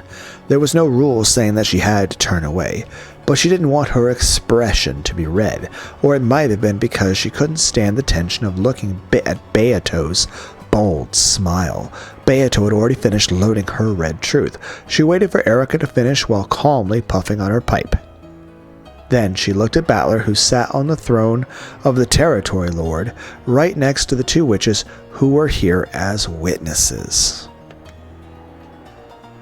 Battler's consciousness was still hazy. However, he apparently understood that Beato had come to duel for his sake so that he could be saved. It was all he could do to just look at Beato with those sluggish eyes, but a flood of emotions passed between them. There was no need for words. A look was enough for them now. Erica closed her eyes tightly, her fingers still up against the barrel. At that moment, her stunning powers of concentration made all the distractions out of the outside world disappear. Good. It's always been like this, but my concentration really is good. Are you ready, me, Furuto, Erica? First, let's lay out the situation. Battler disappeared from that closed room. The chain lock is set. Did he disappear by magic? Of course not. There has to be a trick. Cannon didn't save him with magic. He just came, took Battler's place, and set the chain. Everyone knows that much. The problem is the next step. No, it's actually the step before that one. Cannon was in the cousin room in the guest house. That room was completely sealed with packing tape, and it's been proven that the seal was intact until the time of the logic error. In other words, Cannon escaped from a closed room that was absolute, with no chance for excuses or twisted logic. Good. This is why she called it a simple yet ultimate closed room. How did he escape from the perfect closed room known as the cousin room? Heh. If I got stuck thinking only about that question, I'd be no better than your average kid detective. That room is a perfect closed room, so there is no way to escape. In other words, trying to think of ways to escape from there is a waste of time. The real question is how Cannon was somewhere outside of the cousin room when it was sealed. The cousin room is a completely sealed can. If he was in there when it was sealed, then it was already game over. In other words, at the time the cousin room was sealed, he wasn't inside it anymore. Let's look at the time I checked everyone's locations and sealed the rooms. That was the most suspicious part. At the time, we have the 5 people in the next room over, whom I confirmed with my own eyes. Hideyoshi, George, Kumasawa, Shannon, and Nanjo. I mentioned the names of those 5 people during the location check and confirmed that they were in the next room over. Then I checked to see whether everyone else was in the cousin room and had that confirmed for me as well. I said everyone else, so whether he was Cannon or Yoshia or even Puru Pico Man, they all should have been sealed inside the cousin room. It seems perfect at a glance. However, though the phrase everyone else seems perfect, it's fishy. Strictly speaking, everyone else refers to all humans whose names I did not mention directly. In other words, there are exceptions. For example, it's been confirmed that Hideyoshi and George were in the next room over, so humans with the name Hideyoshi or George don't need to be in the cousin room. It seems that Cannon told Jessica that his real name was Yoshia, but that was no red truth. In other words, what if Cannon's real name is the same as the one as those in the next room over? They seem to be about the same age, so let's use George. So what if there were 2 Georges in that room? That doesn't violate the red truth saying that Hideyoshi, George, Kumasawa, Shannon, and Nanjo are in the next room over. Let's say that Cannon's real name was Tanaka George. Both Yoshirumi George and Tanaka George could exist in that room at the same time. In other words, there were 6 humans with 5 names.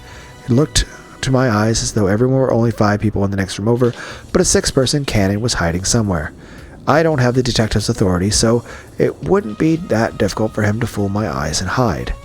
I see, the double name trick. Stupid, so stupid. Alright, I've made my logic.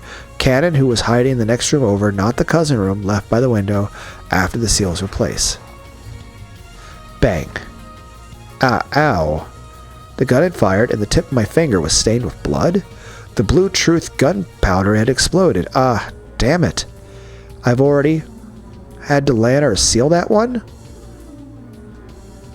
Blue Truth arguing about the window and the next room over is forbidden, so I can't use it. Oh, an accidental discharge.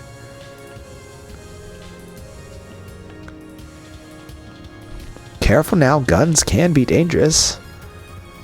Shut up! It's just a little mistake. The window of the next room over, you sealed it with some absurd trick, right? Gape told me. Is that so? And so what? Delanor? Remove that foolish seal. That seal has become your shackles. Beato has figured out everything I've been thinking, and she's acting so confident. Tell me to go ahead and use that argument. Lady Erica, but please remove it. That fool, I'll make her regret this. It seems you are ready, duelists. Please face each other with your pistols. Then fire with the sparks of truth. After facing away and readying herself one last time, Erica spun around. Beato had been facing her since the beginning. She wore a confident, challenging smile as if she'd been kept waiting. Then, without any signal, the two slowly raised their guns, pointing the red and blue glints that hid within their barrels at each other. Come, I could do with a little fun. Begin. First is how Cannon escaped from the cousin room. I'll use that as my bullet.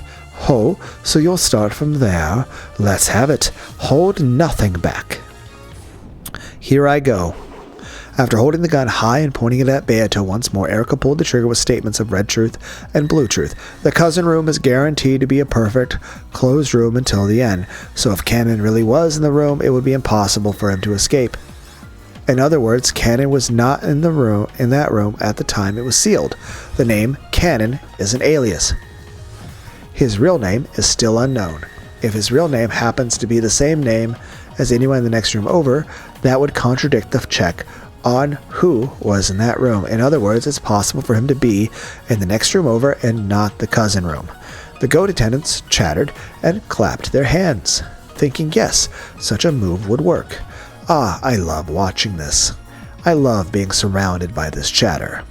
After all, I am the detective. It is true that the next room over was sealed, but at the time of the logic error, only the doors were checked to see whether the seals were preserved. Therefore, there is a chance that the window seals were broken. Cannon was in the next room over and escaped through that window. That is all.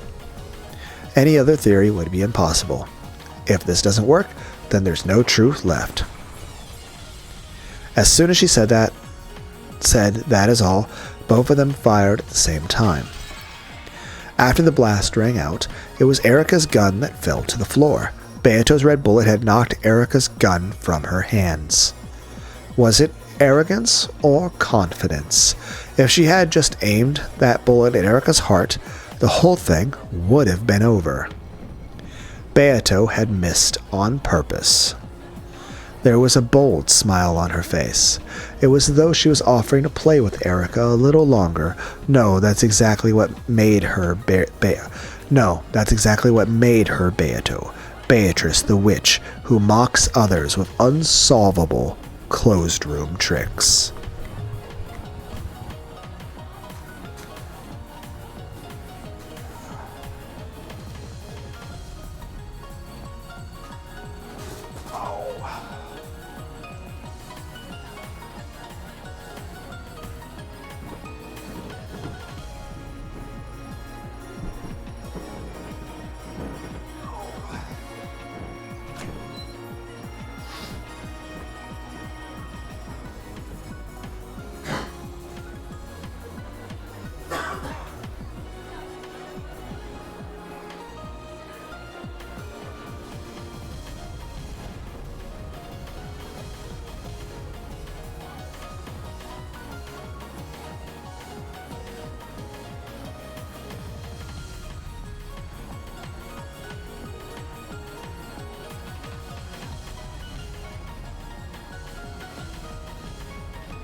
At the time, the next room over was sealed.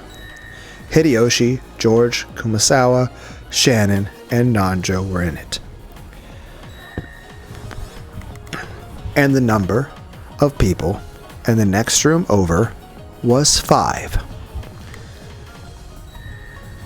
No one existed there except for those to whom those 5 names refer. All people can only go by their own names.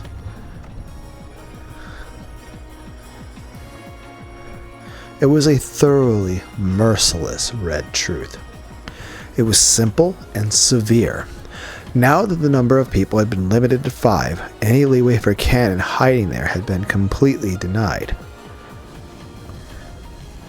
And it was now clear that the only people holding those 5 names existed within the room.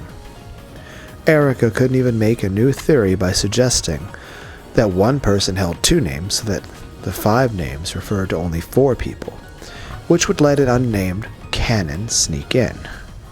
Furthermore, the part about how people could only use their own names was a fatal blow that could cut down countless theories. Come to think of it, you've only ever met the half-sleeping me from the previous game, haven't you? What do you think, Erica? How do you like the game of the Golden Witch? That's insane. Are you saying that Canon slipped out of the room by magic? And more importantly, why did you just knock my gun away? The human side must crush all of the witch's riddles, whereas the witch side needs only crush the human's theories once. Don't you find that unfair? So I decided to have it be even. Even? I've decided that I'll make my victory condition the destruction of all of your theories. I've won the riddle of Canon's escape. But there's one more. Let's return to the first battleground, where you gave battlers so much trouble. When Beato snapped her fingers, that guest room of battlers was reconstructed. She meant to fight once more in that room that had threatened Battler with a logic error, determined to settle things once and for all. Erica, pick up your gun. We'll have this room be your coffin. I say the same to you. I'll make you regret ever giving me this chance. Witness. Allow Erica to use X. X? You mean a basis that doesn't need to be explained? What are you going to let her do? Let's give Erica permission to use Blue Truce for Canon and this guest room trick without making her explain how he escaped from his closed room. A theory explained how Canon saved Battler would also need to explain how Canon escaped from his own closed room, or it would have no basis. Erica had already lost that basis. Beato was giving her a handicap by saying that she didn't need to explain that part. Oh, of course. You've already used the red truth to guarantee that Canon saved Battler. It's only natural that I be given this privilege. Erica faced away again and concentrated even harder.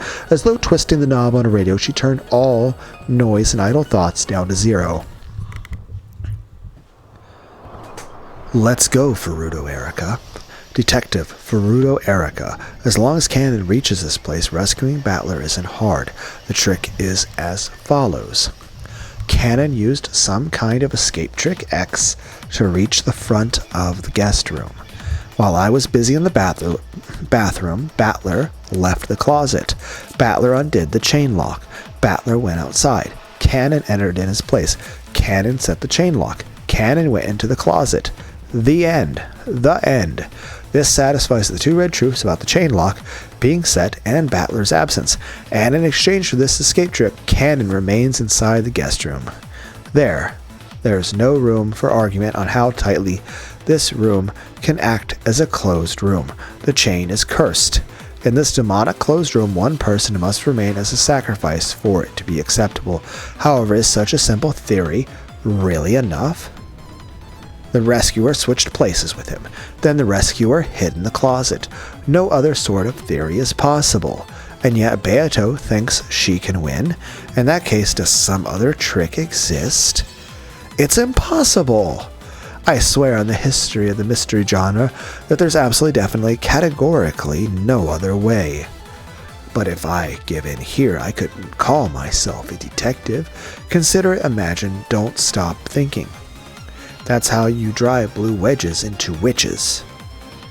What I can expect to see is, yes, a wordplay trick. It can only be some kind of wordplay that just barely slips through the net of words spoken and read. In that case, I'll crush all possibilities. I'll have them repeat line after line. This final duel has already begun, and even though we haven't pulled our triggers yet. Repeat it.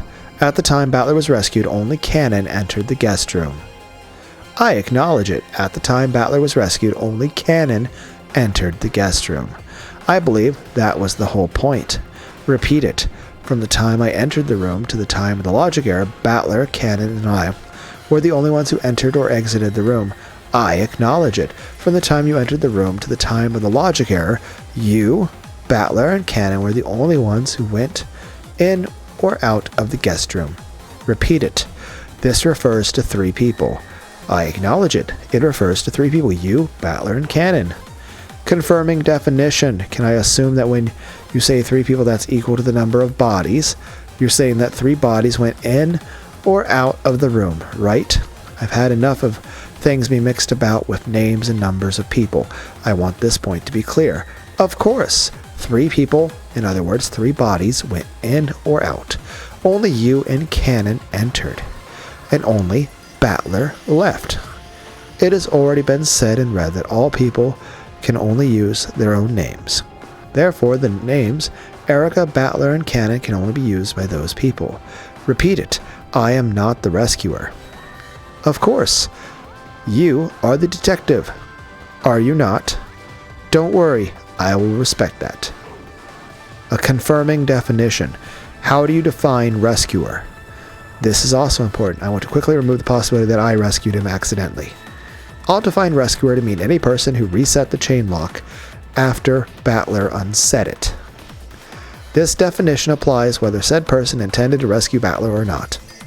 Since she said after Battler unset the chain lock, it's impossible for this to have occurred before I set foot in the room. From that point on, I wouldn't undo the chain again for all eternity. After all, the game was suspended at that point. Therefore, it was impossible for me to have been the rescuer accidentally. More, I can focus it even more. The chain can only be set from the inside. It's impossible for a person to escape on their own. Therefore, we know that Battler didn't escape by himself. And I'm not the rescuer. Only Cannon can be the rescuer. And Beato has already said that Cannon is the rescuer with the red truth. There's nothing to doubt. There's no room for anyone but Cannon to be involved, at least so far. Repeat it. Going in or out refers to when someone crosses the boundary between the guest room and the area outside it. I acknowledge it. Repeat it. By the guest room, we're referring to the entirety of the bedroom, the bathroom, and the closet. I acknowledge it. I have no intention of wriggling out of this by saying the closet isn't part of the guest room. Confirming definition. The inside of the guest room is divided into 3 sections: the bedroom, the bathroom, and the closet. I also recognize it as such. Furthermore, you have already confirmed it with the red truth that the 2 of those sections, the bedroom and the bathroom, have had no one hiding in them. Repeat it. There is someone in the closet. I refuse. Why is that? Because Cannon is hiding there? Cannon can use magic.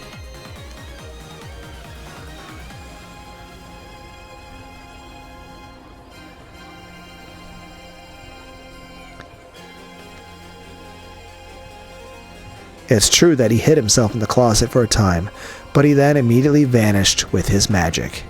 So there is no one in the closet. I cannot respond. I ask you to repeat it once more. Fool, the witch side has no obligation to explain how they did things with magic. No, it's completely obvious. Fool, the witch side has no obligation to explain how they did things with magic. No, it's completely obvious. There's no way she can say that Cannon disappeared with magic using the red truth. After all, the magic doesn't exist. But is this enough? I've gone through every last minor detail, and yet there's an uncanny lack of dubious points. I can't think of any way around the theory I've had since the beginning. Cannon must be in the closet. He has to be. There's no way he isn't. I'll say it again. This closed room can only be escaped by switching places with a rescuer. If Cannon tried to escape as well, another rescuer would be needed. However, no rescuer exists for Cannon. Battler escaped, so it's impossible for it to be him. And I won't undo the chain for all eternity. The people who have gone in and out of the room have been confirmed both by name and number of people. At this rate, my theory is set in stone. First, here are the details of the situation that are certain. The game ended while I was inside the guest room, so I did not undo the chain lock that I had previously set, so it can't be that he escaped after I left the room. Furthermore, the chain lock was set at the time I entered the room.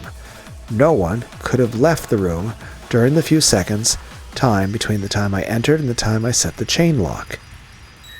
The guest room was sealed at the time Battler's corpse was examined. So until I came again and broke the seals, it was absolutely impossible for anyone to go in or out. Therefore, when I entered the room, it is certain that Battler was hiding somewhere inside the guest room. The only chance Battler had to escape was after I broke the seals. To be even more specific, he had no chance to escape except that time I was in the bathroom. By the above premises, Battler's trick to escape with the chain still set is as follows. Because of the aforementioned reasons, the only one who could have set the chain lock, which can only be set from the inside and allowed Battler's escape, is Cannon, and the only person to enter the room except for me and Battler. After Cannon entered the room after Cannon entered the room, he set the chain, hidden the one place that he could hide, inside the guest room, the closet. Ah? Whoa. That was close. They almost got me. They almost tricked me. I thought I'd cornered him in the closet. It's the opposite. They're trying to make me think he's in the closet. What was the order in which I searched the guest room? First the bedroom. We confirmed with the red that there was nothing there. Then the bathroom. We confirmed with the red that there was nothing there. That's it, right there. When I examined the bedroom, there was nothing there. However, while I was investigating the bathroom, Cannon slipped out of the closet and hid again somewhere in the bedroom.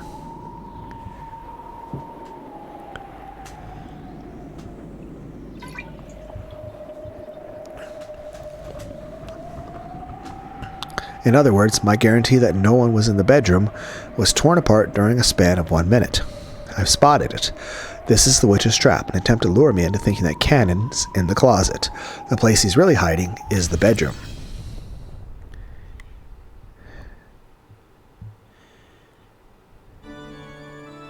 Heh. Giggle. I've found it. I've finally found your trick. That was a close one. If I had been one step closer, I'd have said there was nowhere to hide except inside the closet. And then she'd just say that the closet was empty, huh? No, wait. It works the same way in reverse. I see. Now I get it. It's a logic switching trick. Damn that Beato. So in resolving the logic error, she's discovered this strange trick. If I only notice the closet, she'll have Cannon hide under the bed. And if I only notice the bed, she'll have Cannon hide in the closet. Even though either one would be right, I'd lose no matter which I chose. Unless I expose both at the same time, I can't checkmate her. Incredible. I've never heard of such an unfair trick. If it was a sleight of hand, it'd just be a cheap one. If it was a mystery, it'd just be cheating. However, in this witch's game, it's a legitimate logic trick. In chess, it'd be called a double check. No, a discovered attack. Or wait, would it be a discovered double checkmate? Even though this sort of logic would be a foul trick in the mystery genre, in this world where witches and mystery war, it is such a refined board layout. The beautiful placement of the black pieces that cornered my white king felt almost like an art, so it's beautiful that if I were a god in some old legend, I might wish to stick it in the sky as a constellation. That beauty even brought tears to my eyes. For the first time, I felt honored at being allowed to participate in this game of truth and witches as a human, and ironically it taught me, the one who had always believed in a single truth, that there isn't necessarily just one truth. If I just broaden my perspective, I can see completely different truths, and though each of those truths are truth, they're incomplete if they're all you can see. In my life until now, just how many truths have I missed because I was blinded by some trivial truth? This is the true nature of the world. Because of your arrogance in thinking that only one truth exists, whenever we find one truth, we get blinded to all others. Thank you, Beatrice-san. I never thought that I would learn the true nature of this world from a witch. Slowly, with a soft and quiet gesture like a flower opening with the morning dew dripping down its side, Erica raised her gun.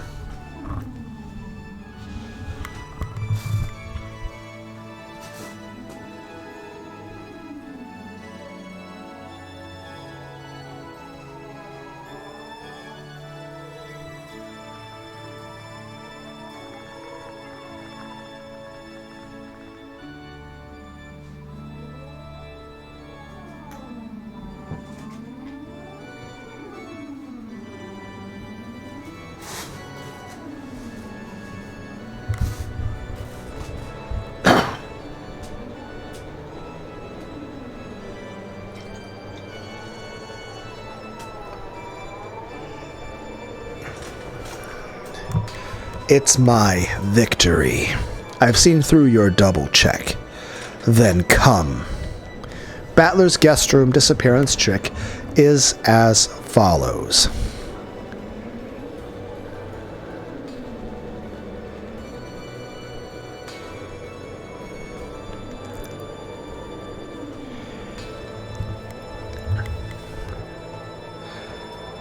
While I searched the room, Battler was hiding in the closet. Then, during the disturbance in the bathroom, he unset the chain and escaped from the room.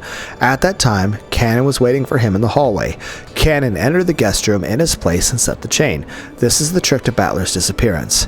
And afterwards, he hid in the bedroom. This happened after I checked to see that there was no one unexpected in the bedroom, so it's valid. In this way, Cannon, the rescuer, concealed himself in the bedroom.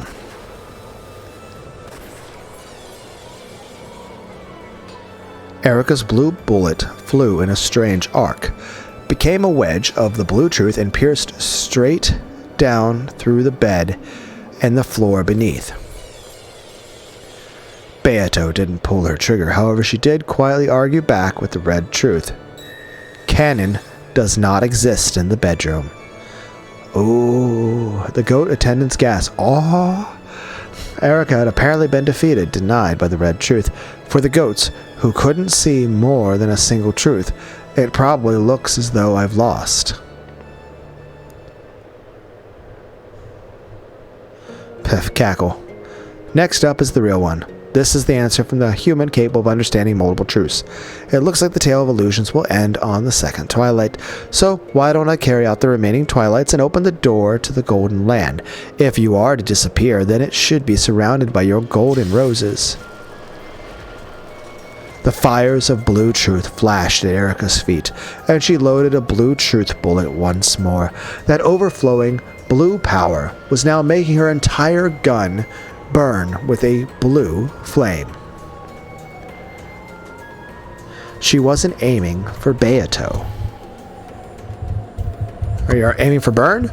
She was aiming behind Beato.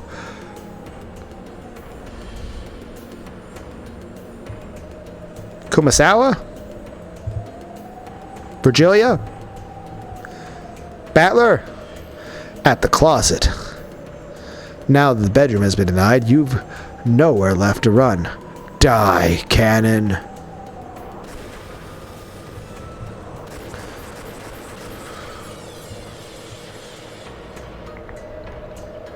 The 5 wedges of blue truth she released shot right past Beato's cheeks, hair, and shoulders, then pincushioned the door to the closet to gouge whatever human was inside to death. The 5 wedges slammed into the door in a vertical line. In other words, on the 4th twilight, gouge the head and kill. On the 5th twilight, gouge the chest and kill. On the 6th twilight, and the 7th twilight, on the 8th twilight, gouge and kill, and kill, and kill. After being gouged by so many thick and sharp wedges, the human inside wouldn't stand a chance. Ellipses. Here's the truth I've exposed. That is all.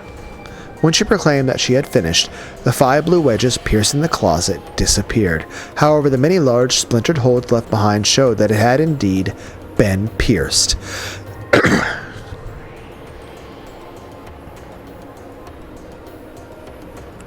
Then, as though this completed the ceremony that led to the Golden Land, the room that had been created around them became countless golden flower petals and drifted away. By now the duelists and the crowd of attendants were surrounded by the golden rose garden of the Golden Land. However, the closet behind Beato remained. It stood there all by itself, like a coffin. Then, as though teased open by a dreary wind, the hole-covered closet door slowly opened. Inside was a human figure. That figure was covered up to the head by what appeared to be a grayish robe. Kenzo? Did Cannon carry in Kenzo's corpse? Of course, that also had large holes showing that it had been stabbed into. Eventually it became clear that this was not a robe, but a raincoat. If he had rushed here from the guest house, then there would be nothing strange about him wearing this in the guest room. Then, with a rustle, the raincoat lost its human shape and crumpled, became a cloud of gold butterflies, and disappeared. What the? Inside the coffin of the closet, nothing remained except an empty darkness. Cannon does not exist in the guest room. Of course, this includes all parts of the closet, the bedroom, and the bathroom. In the bedroom, Cannon let Battler escape and hid in the closet. Then he used magic to disappear. This is the witch's truth. That is all. This fight is over. Say no more. And the winner is Beatrice.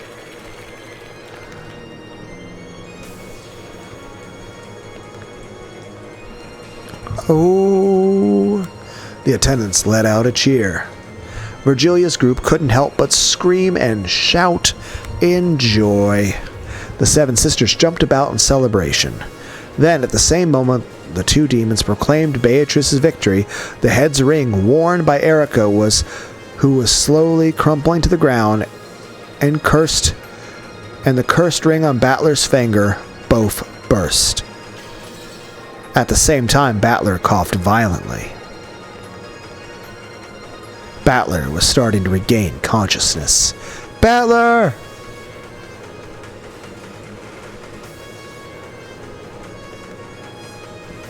Battler-san!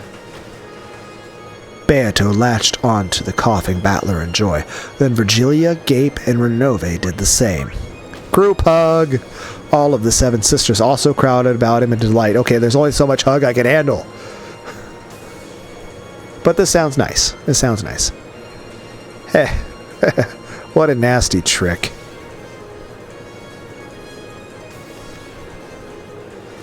Are you sure something like this will count? But the trick like this, those humans will start complaining again about how this is no mystery. No, it was a splendid trick. People without love cannot see it. Battler-san, wah. Lady Erica, someone help her, quickly. The rose of blood in Erica's chest wouldn't stop opening its petals. Third-degree conceptual denial syndrome. Use of continuous neutralizer impossible. Neutralization only possible by an emergency approval for resurrection. The piece's master must provide approval for resurrection. Lady Berncastel, give your approval for her resurrection. Lady Berncastel? But where did she go? Search request to ceremony guards. Find Lady Berncastel. Understood. All Chysters. Data link search format. How cowardly to think that someone's master wouldn't watch your own piece's duel until the end. Know that it is far too cowardly. Erica, who was being held by Lunar, had already realized that her master was nowhere to be seen, but she didn't feel lonely. On the contrary, she was relieved that she wouldn't need to be brutally scolded in the last moments of her life.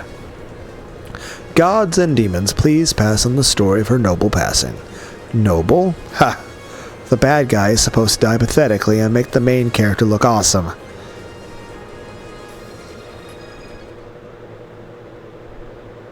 I'm not anyone's piece anymore. I can finally control my own role. Lady Erica, you mustn't move. Stand back. Stay back. When Erica yelled with all her soul, those who surrounded her were forced back and fell on their butts.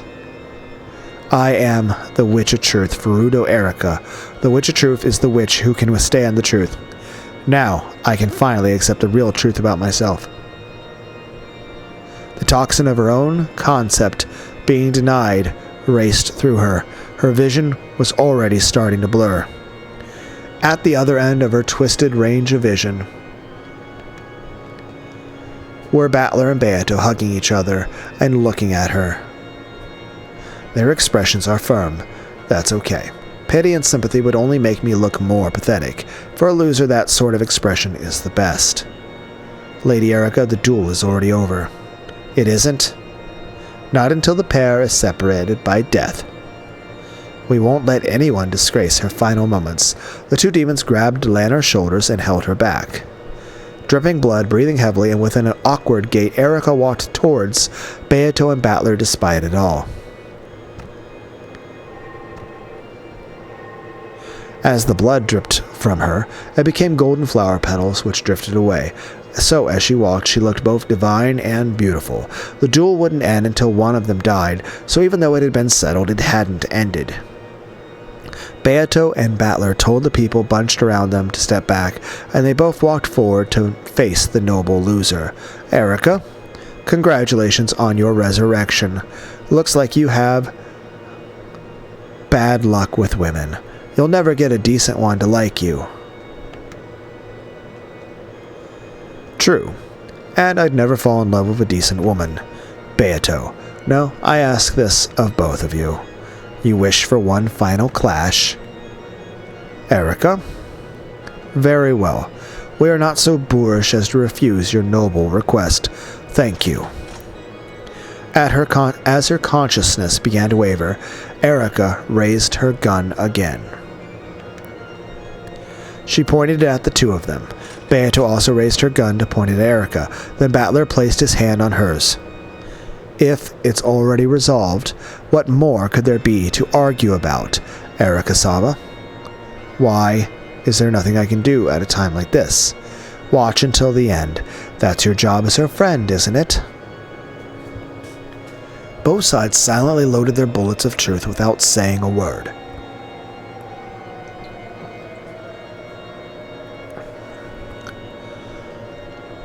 The color packed in each barrel was red. So, though neither side spoke, did they both know what trump card the other would use?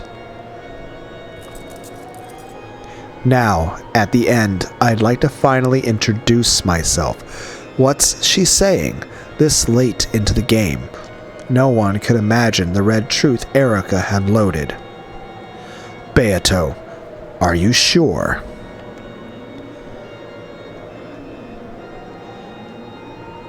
Yes.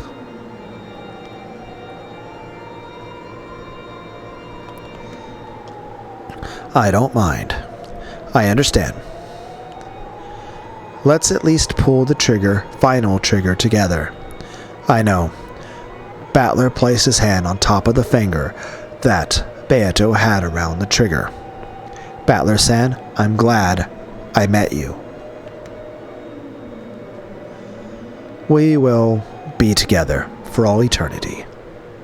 Ha! You just had to flirt right in front of me. You just had to flirt right in front of me. It's pissing me off. You know, I really can't stand teary farewell scenes. Yes, the bad guy really does need to wear this face at the very end. That's a nice look. Married life with you would probably have been fun enough to make me vomit. Of course, I'd spin you around every day, locked up in a world of pleasure that'd make you forget Beato-san in a second. Ha!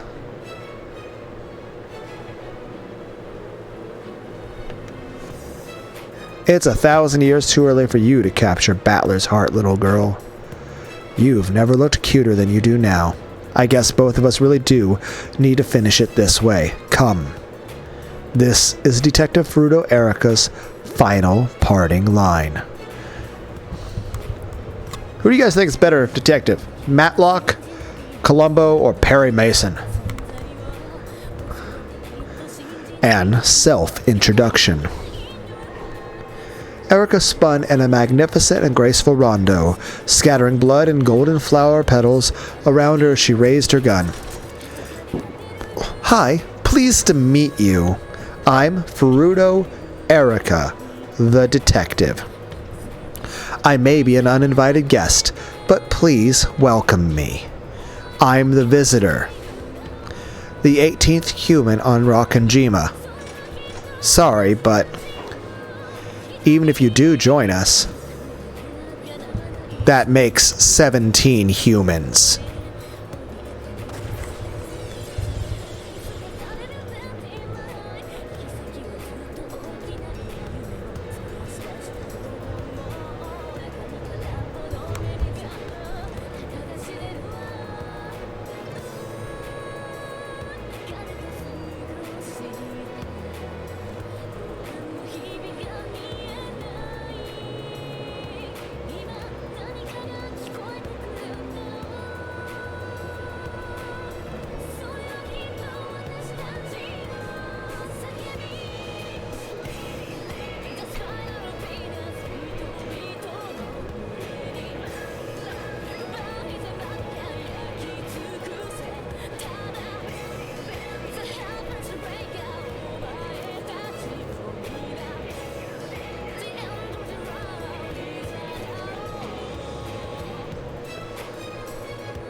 All of the goats. Dawn of the Golden Witch.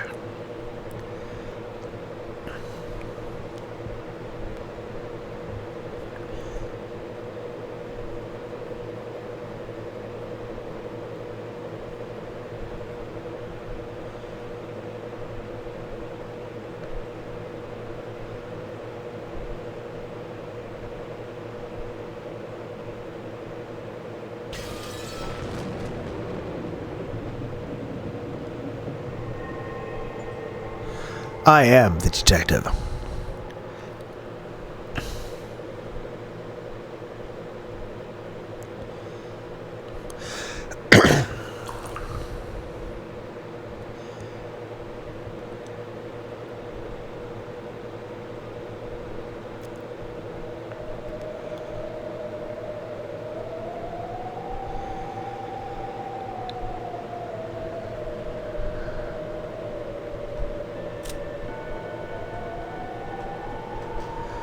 Episode 6, Tea Party.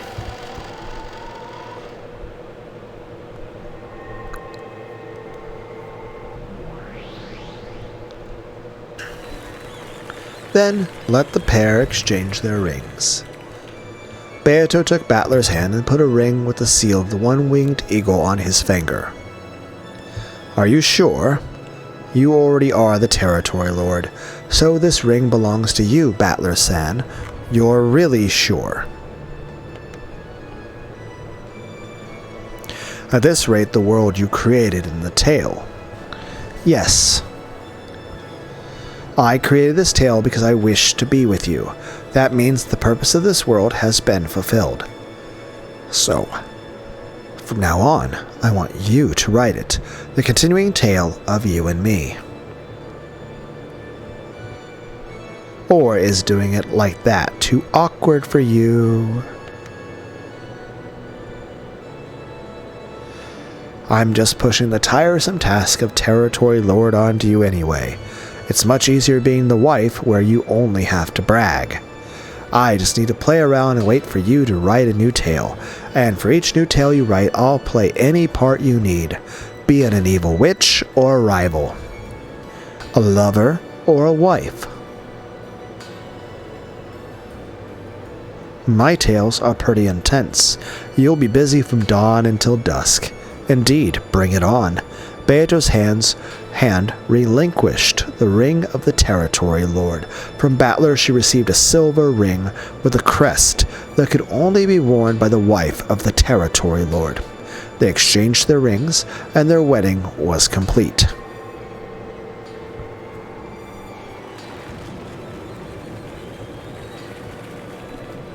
Then the pair turned around, faced the packed crowd of guests, and raised their rings high.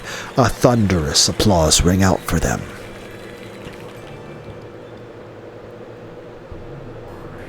As a memorial to this night's events, the great Territory Lord will now recognize the accomplishments of certain people.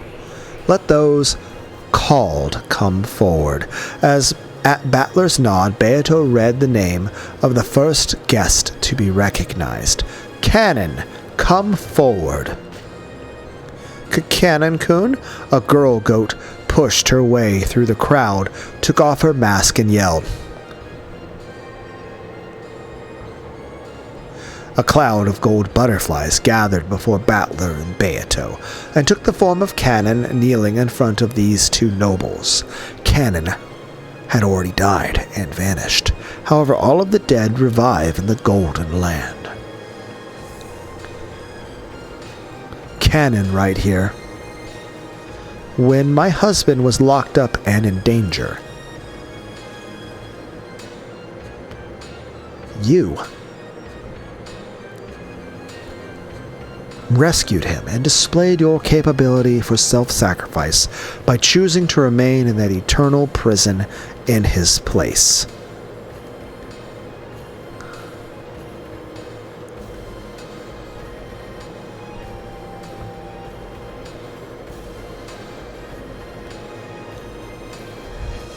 Such devotion is deserving of an award.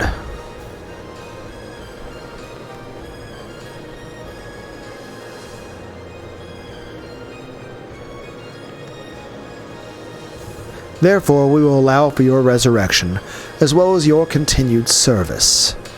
Yes, ma'am.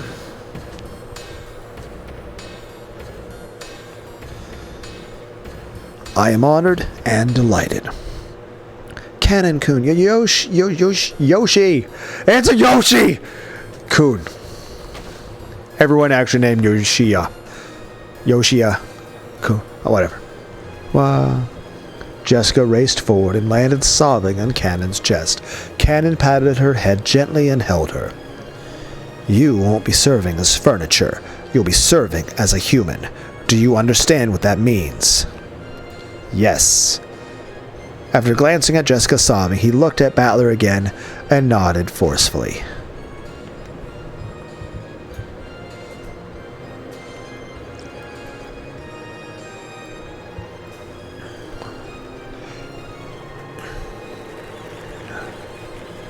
Now for the next pair. Ushiromia, George, and Shannon, come forward. Yes, George and Shannon were the next to be called.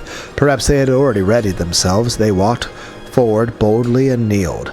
Ushiromia, George, right here. Shannon, right here. You two withstood the Paul's trials until the very end.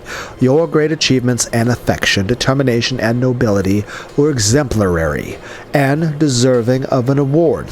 Therefore, your marriage certificate has been issued with the Territory Lord's signature. We are honored and delighted. No one will be allowed to object to this certificate.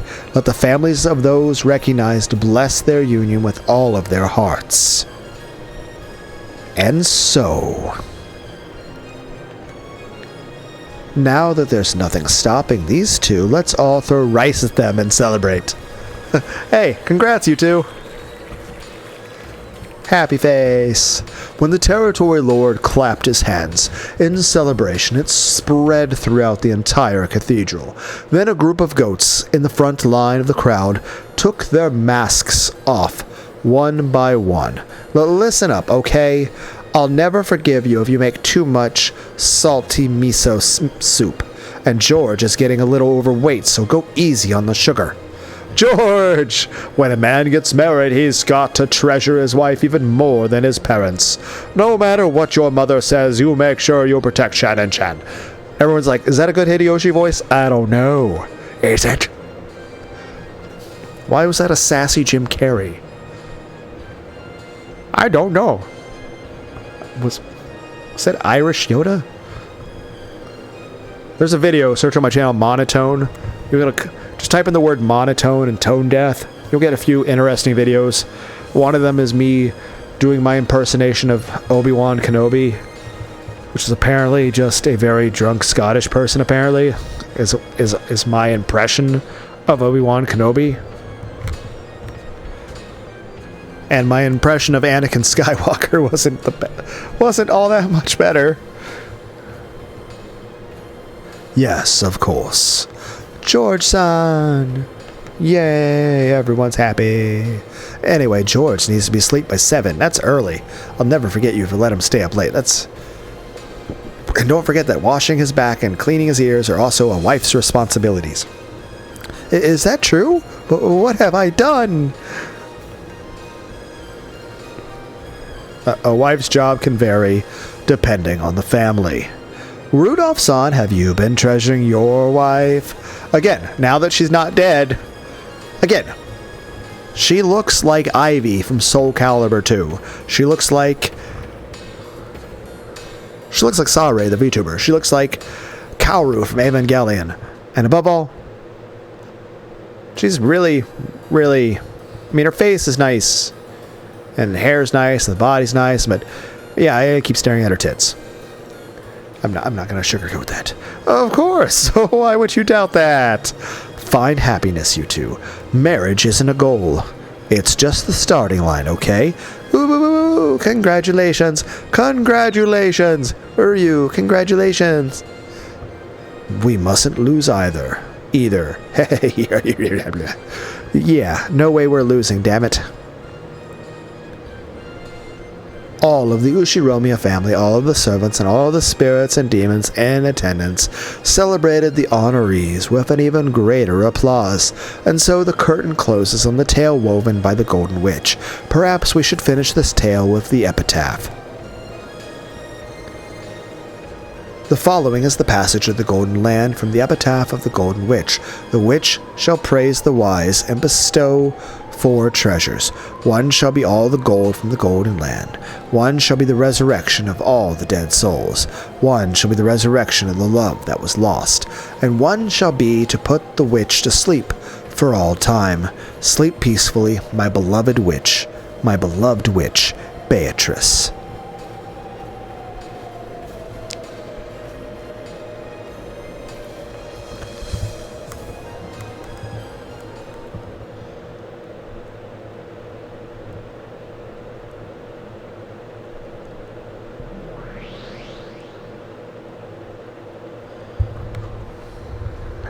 So this means Beato was satisfied and put to sleep? That interpretation is probably appropriate. And now that the game's over, Oni-chan will be released, right? What will he do next? Who knows? The book of this fragment tells no more of the story, so in the end we don't even get to see what comes next for him. Nothing comes next for him. In the end, Oni-chan and the others never came back. They reached the Golden Land and had a great time together there. Even if the tale tells us that, the truth is that everyone died in that huge accident. Still, we've learned a lot of very interesting things. It seems that island really was a crazy island of illusions. Indeed, and your reading was truly wonderful. I feel worn out like watching a 6-hour movie all at once. I'm tired. Ushiromiya Angie, you truly have worked hard. Your reading has soothed my boredom. I, Featherine, am more grateful to you than I have been for so many years that I cannot remember. If you're grateful, why can't I have some kind of award too? What would be good? Give me some time. I will think. Featherine sat down in her rocking chair and rocked it, apparently trying to think of something. Ushiromiya Angie, you really have worked hard. You have done well to keep reading for me until the end. With this, your responsibilities as my Miko are lifted. You may return to your original world and be reunited with the fate you have been given. Sheesh. Feels like this was one hell of a side trip. Do not pout.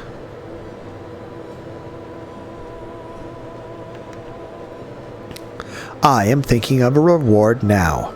Yes, that's something I haven't done much, or rather at all, for quite some time. I imagine the ink from the bottle has dried up by now.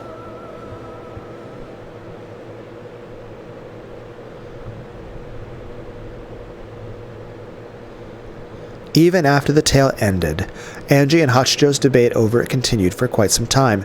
It had been very serious and fiery. Angie had acknowledged that this tale was no crazy literary work, but a new message bottle which had drifted here once more from the Rokkenjima of 12 years previous, to tell her of one truth, and it seemed as though she had found her own interpretation of the truth she thought the tale was trying to tell. Of course, that was only one truth, and it did not mean an end to her journey. However, maybe it can be reviewed this way. It wasn't sufficient to fill the 12-year gap in her heart. However, at that moment, just enjoying the feeling along with the bitter coffee Hachijo had made was enough. Thank you for reading until the end, and thank you for your thoughts and opinions. I'm staring at her tits.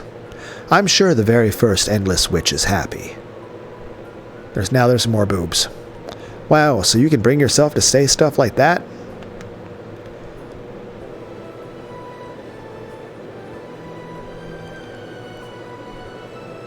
Who else likes boobs?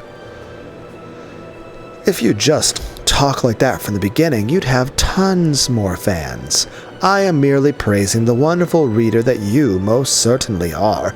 I just wanted to say that spending the time I have left in my life writing for you alone was much more productive than writing for those pigs who do not talk and cannot think would have been. Giggle.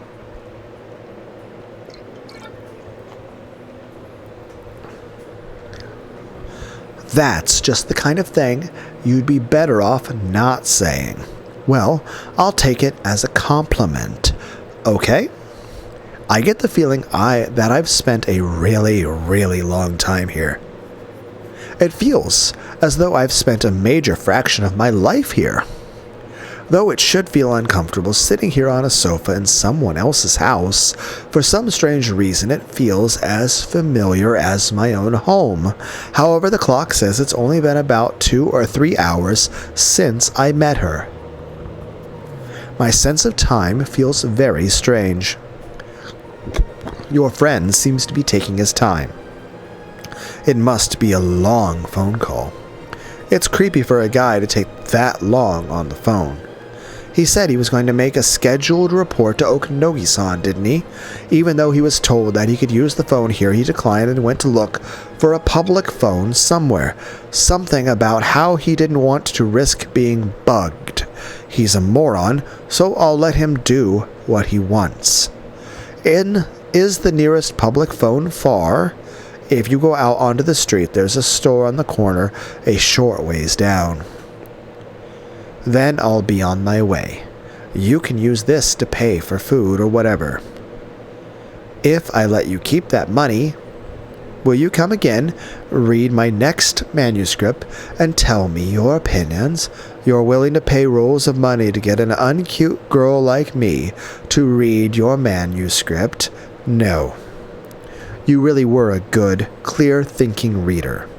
We create these tales and throw them out into the world in search of people like you. You praise me too much. I just take...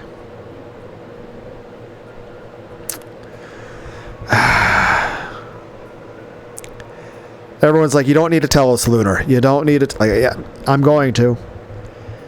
The way I read that in my mind, I just take boobs a little too seriously. I mean, it's one letter off.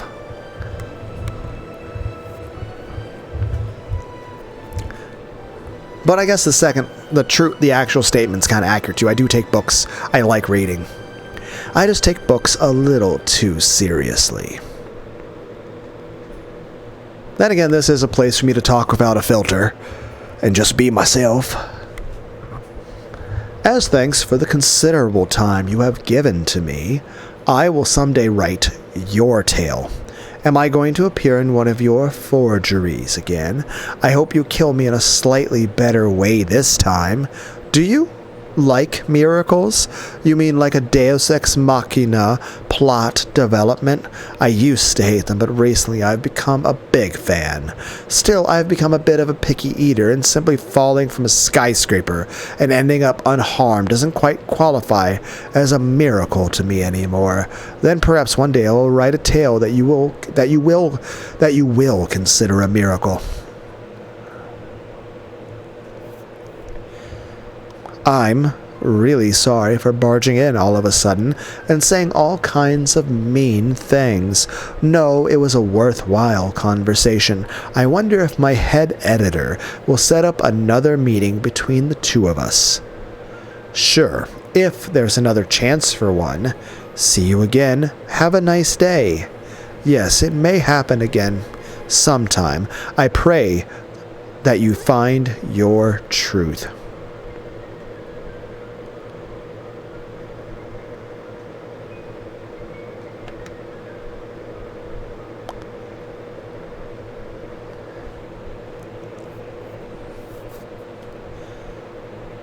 Boobs. Just staring right here. And here, like, nipple there, nipple there.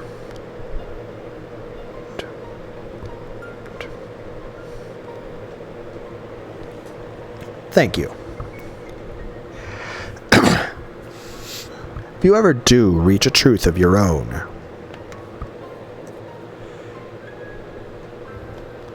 please try making that a tale as well someday.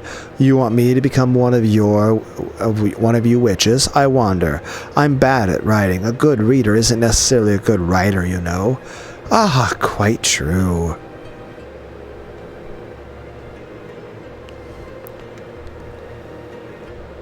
I myself can never read anything written by anyone else. Sheesh. Then, I'm off. After this, I will probably never see you again. But I pray I will be fortunate enough to meet another you someday, somewhere.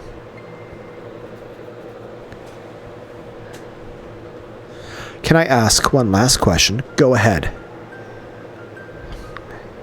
That featherine witch who appeared within the tale, that's you, right? It may be presumptuous to say it, but that was my intention. This might be a strange question, but, are you Featherine?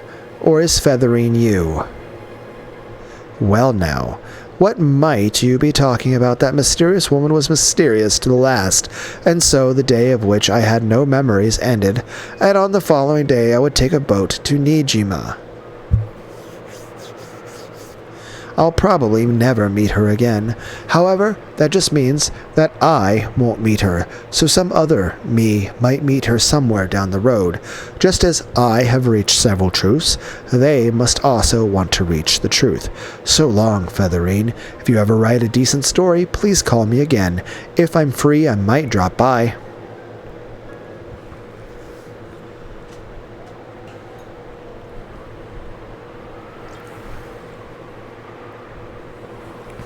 No problem. It's the most luxurious escort job I've had yet. I'd almost like to invite you along, sir. I'll take a pass on that. You know how old I am. I'm done running around all over the place.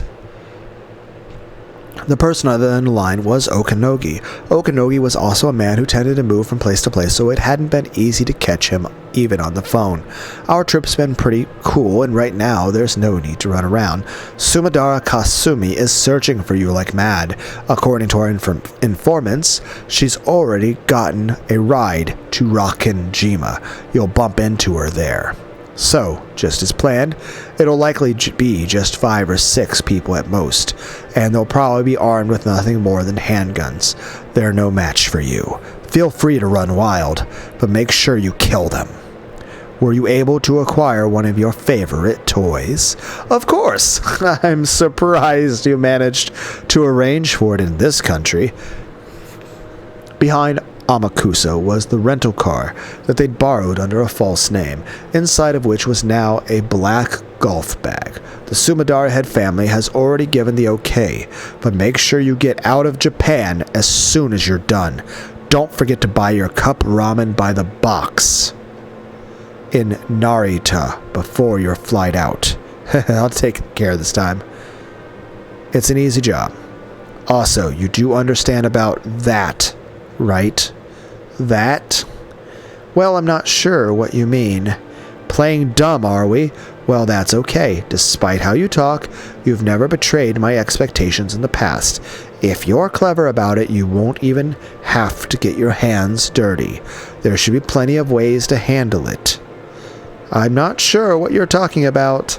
I realize that Angie-chan is a child to be pitied. If only she could have stayed true to that and acted the part of a secluded young lady. When we decided to join forces after Eva-san's death, we reached an agreement. This little portable shrine of ours is important, but she's also a liability. This is for the sake of world peace as well, okay? So, watch and see how it goes. I hope those Sumadara black suits know how to shoot a gun, right? What is it, sir? Don't tell me that, after a few days on the run, you and Angie-chan have already hooked up? Ha! Me and that bratty little girl? Please. Well, it's not like I care. It just means that you finally managed to break free enough that you can take passes at girls, right? Half of the world is made up of women. You'll never last if just 1 or 2 of them make you freeze up. Oh, speak of the devil, she's here. Guess that's all for today. I'll contact you after I reach our lodgings on Nijima. Later. Angie was walking down the street. Why'd she have to do that when I told her to wait for me to come back? If only she wasn't like this, she might have lived a long life. That was a pretty long call. I was so tired of waiting that I left. Sorry about that. How was it for you, lady? Did you learn anything interesting? It was interesting. I've harvested all I need. Hiya! Sounds cool. After Amakusa opened the passenger's side door, Angie got in the car. Amakusa quickly went around to the driver's seat. Then, let's head to the harbor. According to the old man, the Sumadara family has set up a net.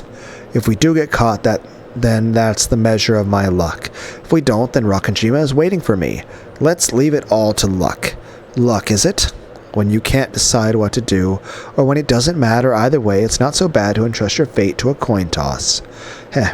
Then I guess I'll try leaving it to luck too. I've got to admit I'm a fan of that kind of thing. Great, my bodyguard just said he's going to leave everything to luck. Wonderful. I had to leave for that phone call, so I totally missed the clincher. What happened after I left? Let's hear it. No, I'm not telling. That's a shame. The car dashed through the hilly town. The car wouldn't return to Hashijo's house for all eternity. However, Angie didn't get sentimental about it. For now, she just wanted to silently consider the new message bottle that the current endless witch Hachijo Toya had given her. In the rearview mirror, the town where a witch lived faded off into the distance. However, that scene wasn't reflected in Angie's eyes.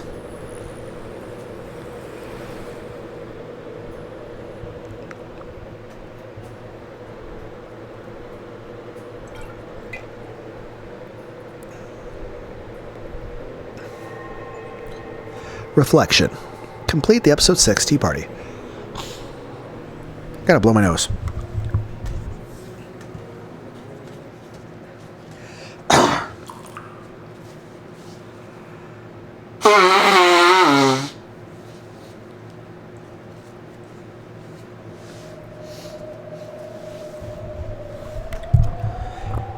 Ah, that feels better.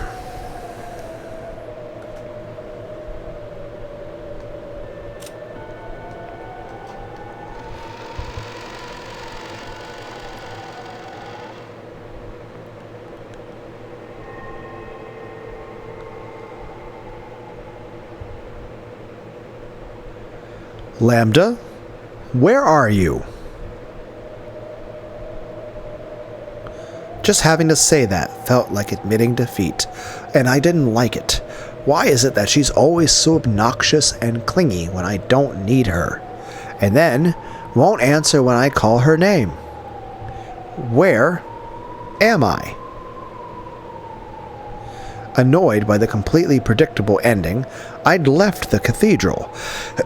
I'd planned on finding some terrace with a cool night's breeze to kill time on until the end of that farcical reception. It's true that I tried to find somewhere desolate so that I wouldn't have to look at people, but this is a bit ridiculous. I, the great Bern Castell, am lost?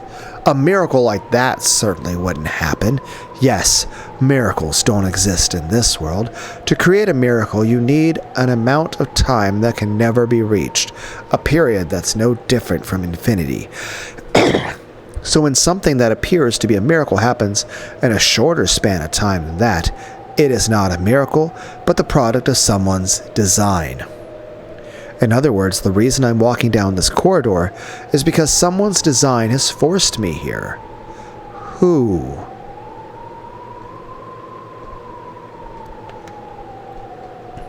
Who would have pulled such a complicated prank on me? It looks like you're quite the shy one, calling me out to a desolate place like this. Then, from the other end of the dark corridor, I heard a sound. Patter, patter, patter, patter, patter. It sounded as though some small animal, like a dog or a cat, was walking at a quick pace. No miracle could cause a dog or cat to be in a place like this. Such a miracle would not be allowed. Since it isn't a miracle, then that means I'm being guided in that direction. Very well, this might be some new theme to keep me entertained. If this is some new joke of Lambda's, I'll cover her whole body with honey, using my tongue as reward. And then I'll stick parasol chocolates into her eyes and tell her to never do it again. In the direction the noise had come from, it was not only dim, but shrouded in complete darkness. However, I could sense something in that darkness. There were two emerald green glints, probably cat eyes, the eyes of a black cat that peered through the darkness. Are you the one who called me here?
Or are you just a messenger?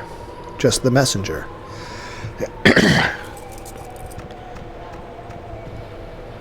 When I looked at my feet, I saw red cat footprints leading towards those cat eyes. The marks were unsettling, as though the cat had run through a pool of blood. When my eyes adjusted to the darkness, then even with the lack of light, I was vaguely able to make out those red footprints. They weren't actually glowing or anything, but they served perfectly well as a signpost leading me onwards.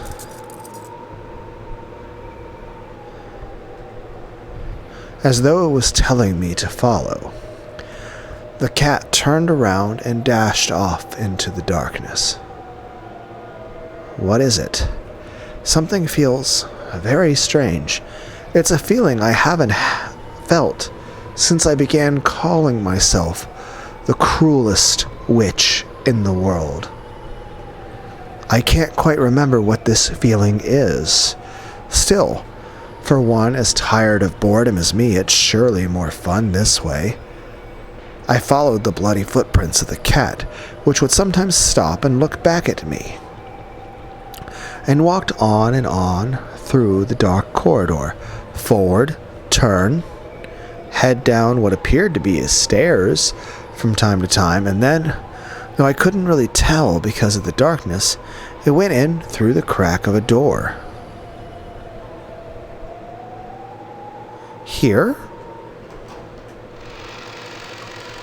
I pushed the door open slowly, but it was dark on the inside, just like the corridor.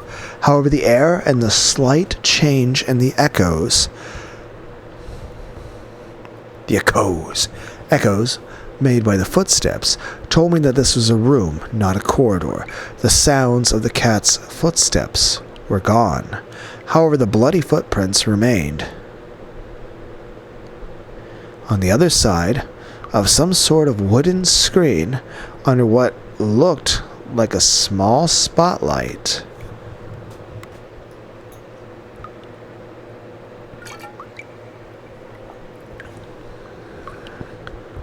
there was that same black cat gobbling down some blood-stained pet food. I see. So, this is its reward for bringing me here. Cat, sorry to bother you during your meal, but I'd like you to summon your master. That is, unless you're actually the one who summoned me. Talking to it didn't cause it to turn around. Well, I guess it is an animal eating its food. If I kick it away, it'll probably run off to its owner. Humph. When I did kick the cat, it sailed away like a stuffed animal, hit the wall, and fell to the ground. Then it vanished, melting into the darkness. What's with this cat? Is it just an illusion? When I looked at its food plate, it was piled up with what appeared to be blood-drenched raw meat. It was as though someone had torn apart living flesh on the spot and piled it up on there. Come on. What's with that? What's with the creepy reception? That was a mean thing to do, kicking it. The instant I heard that voice, the hairs on the back of my neck stood on end. Then the surrounding area finally brightened. However, Bern Castell had already guessed where this was before it grew bright.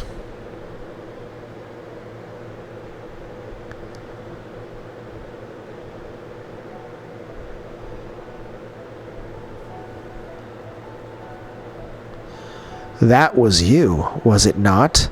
That cat?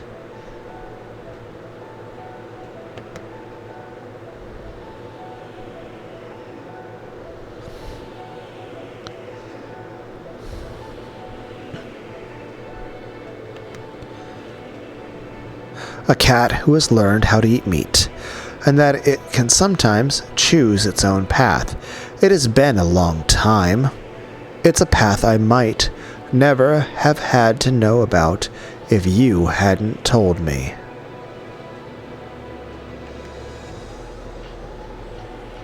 You're the monster who taught me the taste of flesh. So, you've come back to life, Featherine Aurora. Aurora. Augustus Aurora. You never learn. No matter how often I tell you that. Very well. Even that brings back fond memories. I have heard the rumors. It seems you have taken the name Berncastel, Witch of Miracles, and have been playing a far from praiseworthy fragment game. I'm just imitating you. Though I could hardly match up to your level, if the rumors you've heard about me are bad, that applies 100-fold to you.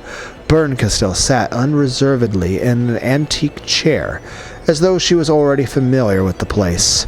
What are you afraid of? I am merely celebrating my reunion with my longest-serving Miko so far. Did you really find my messenger cat so displeasing? Berncastel's manners seemed completely relaxed. However, Featherine admonished her, telling her not to be afraid. And judging by the expression that had risen to Burn's face, Featherine had been right on the mark. Did you really have to make such blunt insinuations against me?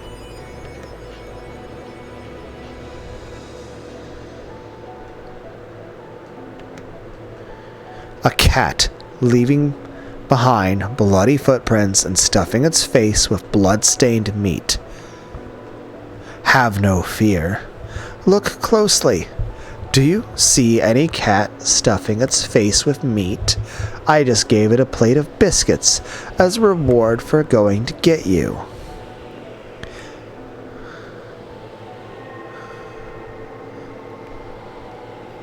How are those biscuits? They look like pumpkins. That's a cornucopia full of pumpkins and squash. It was as though soot covering the plate at her feet was blown away, even though there was no wind. There lay an adorable and perfectly normal cat dish,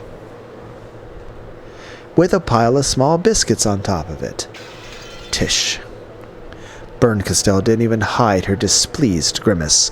Featherine shrugged and muttered, "You haven't changed, child of man," as she rocked her rocking chair. I see you're as unpleasant as ever. But I'm happy now. Imitating you really has been far from boring. Scold me as you please. It is the parting gift I gave you when we last met. You liked rude Mikos because they kept you entertained, right? Tish, ridiculous. If talking will only please you, I'll shut up. So, what do you want with me? It seems Beatrice's game has ended with Battler's victory. I observed it. It was quite entertaining. I'm sure you liked seeing me fail miserably. Nonsense. It was a splendid performance. I'm sure Beata was very grateful to you, Humph. And if you want me to read the fragments of Beato's game aloud for you, I refuse. I'm not your Miko anymore. I have observed all of Beato's games. I also watched Lambda Delta's game and Battler's game with great interest. I believe I have formed an answer for all the riddles in my own way. The culprit, the motive, the individual tricks. I'm not yet clear about the very last part of the epitaph's riddle, but I have enough of a theory that if I actually went to Rockenjima and investigated, I should be able to resolve that part as well. And, of course, since there is no single truth, my theory is probably one of many possibilities. However, that is only a question of possibilities, a trivial problem. What are you up to? Do you want to debate Beato's game with me? Wrong. What I want is to look at the answers, child of man. Those words of Featherine's made Berncastel straighten up. Her old master did not fail to notice that small reaction. So far, you have spiced up this tale as an actor. In doing that, you have probably come to know many truths. However, even you are unaware of the truth behind several riddles that Beato has cleverly kept hidden, correct? I see. You want to use me to chew apart and string out the guts of something again. After watching a play, reading the pamphlet, and learning what goes on behind the scenes is similar to, as you would say it, enjoying some black tea after a meal. That enjoyment cannot be left undone. You like to play with them and love them while they're alive, then eat their flesh when they die. So cats are doubly useful to you. Just die, monster. I want to look at the answers. I'm sure you want to know them. Think of it as a burial for Beato's corpse, where you are in charge of the service. What do you say to that, child of man? Now you are starting to speak my language. When Featherine snapped her fingers, a thin spotlight appeared on the table, which was covered with cluttered books. There lay a folded version of the game board for Beato's game. The Witch of Theater-Going spun her finger in a circle, and the game board opened up by itself, showing the black and white pieces lined up inside it. The game board and all the pieces are gathered here. The records for the previous games are all present as well.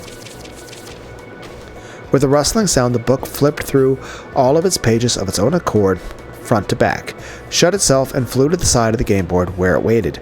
Inside it, all the movements of the pieces during the previous games were recorded. I see.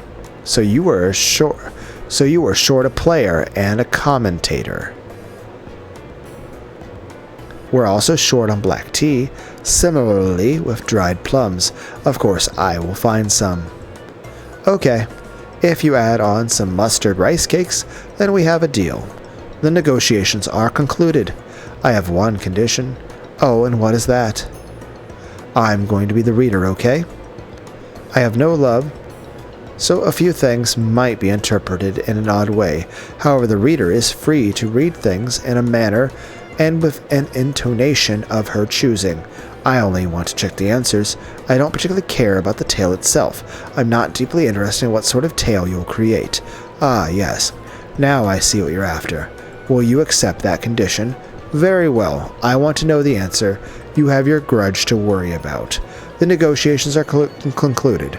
So, is she asking to be game master? When Featherine snapped her fingers once more, a large chair appeared as though beckoning Bern Castell to sit there. It was a throne horribly mismatched with the furnishings of this room. She wants to be Territory Lord? Wait, I've seen this before.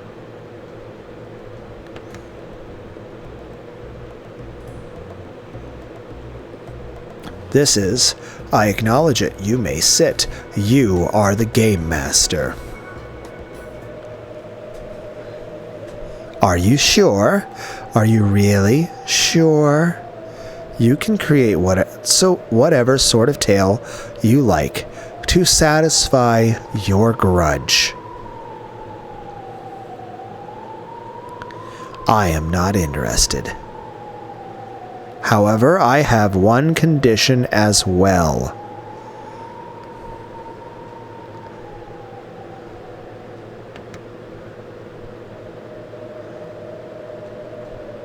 Answer all of the questions I ask. Absolutely no keeping secrets, hiding, or dodging the issues. Leave it to me.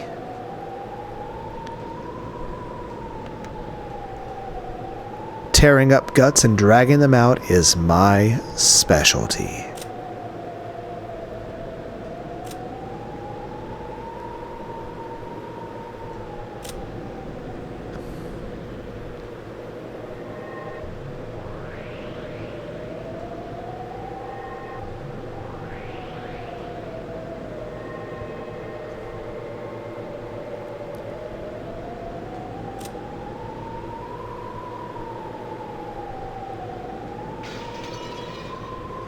After all, you trained me. Let us make some black tea. We'll use our own hands, not magic. Let the master treat her Miko to some tea. The old Beato told me that witches are the best ones to have black tea with. It seems that rule doesn't apply to us.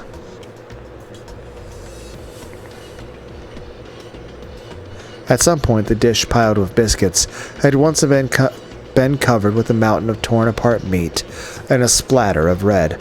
No, not just meat, even the... I was going to read that as bowls, but it's bowels. Black tea is best enjoyed. with your fellow monsters.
In that case, let's get the pieces ready. If we keep up the count, this will be game 7, right? Indeed, a fortuitous number, but not for Beato, right? Bernkastel slowly picked up a black piece. It was the piece that represented Beatrice. It was sometimes a king, sometimes a queen, and could become a knight. However, that was only if it got promoted. Until then, it was only a trash piece, like a pawn. First comes the placing of the pieces. By this point, the witch's game has already begun. Bernkastel took Beato's piece and raised it high. First move placement. Beatrice on D8. When the seagulls cried, there were no survivors.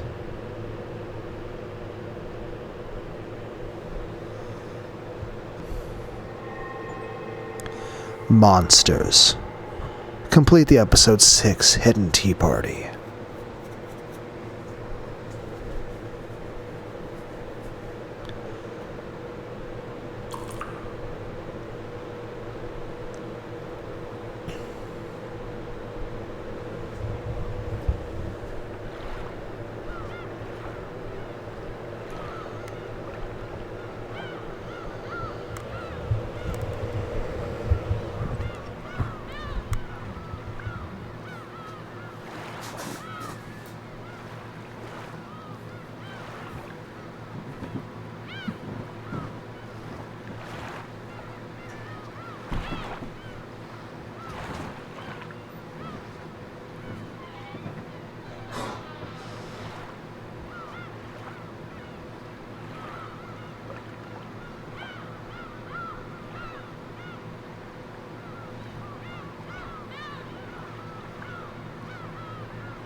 Episode 7, Requiem of the Golden Witch.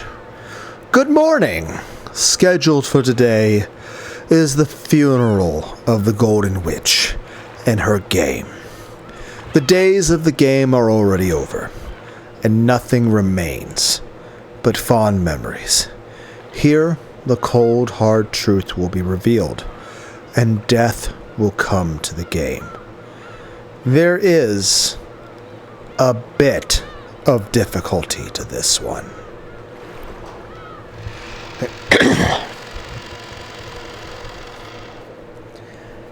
This story is very obviously fictional and fantastic in nature.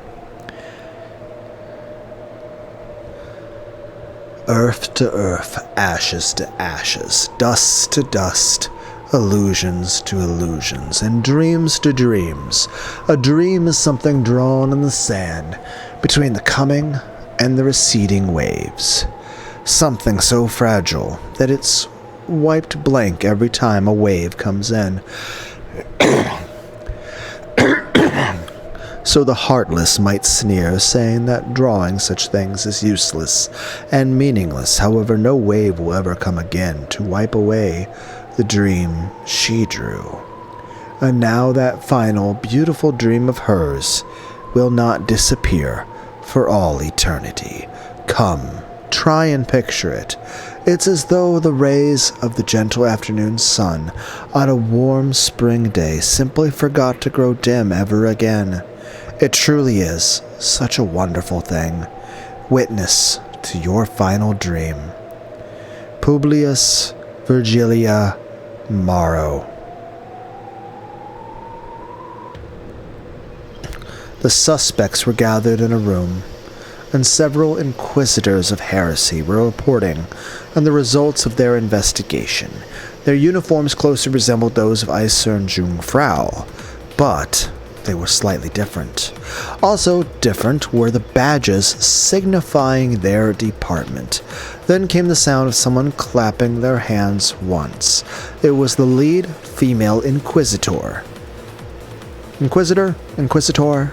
She was announcing that all reasoning had been completed.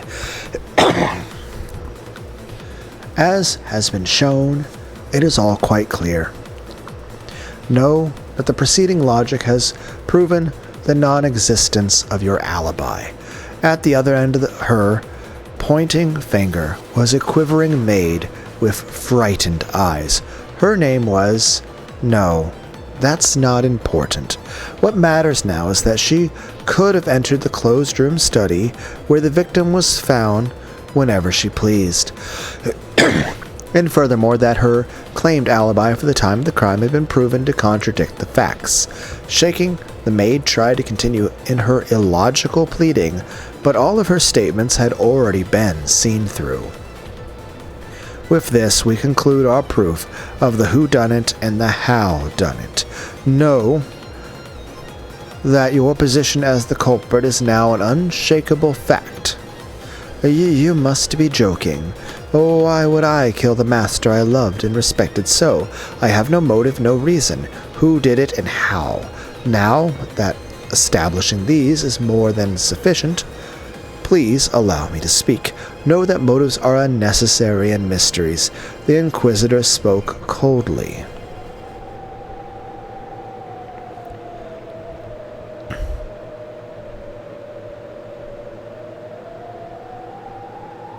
After finishing her witch's prayer, Virgilia stepped back from the coffin, which lay on an altar, bedecked with many beautiful roses. In her place, Battler moved to the front of the coffin, wearing his territory lord's cape. Though the cape was supposed to represent dignity and majesty, it somehow made Battler look smaller.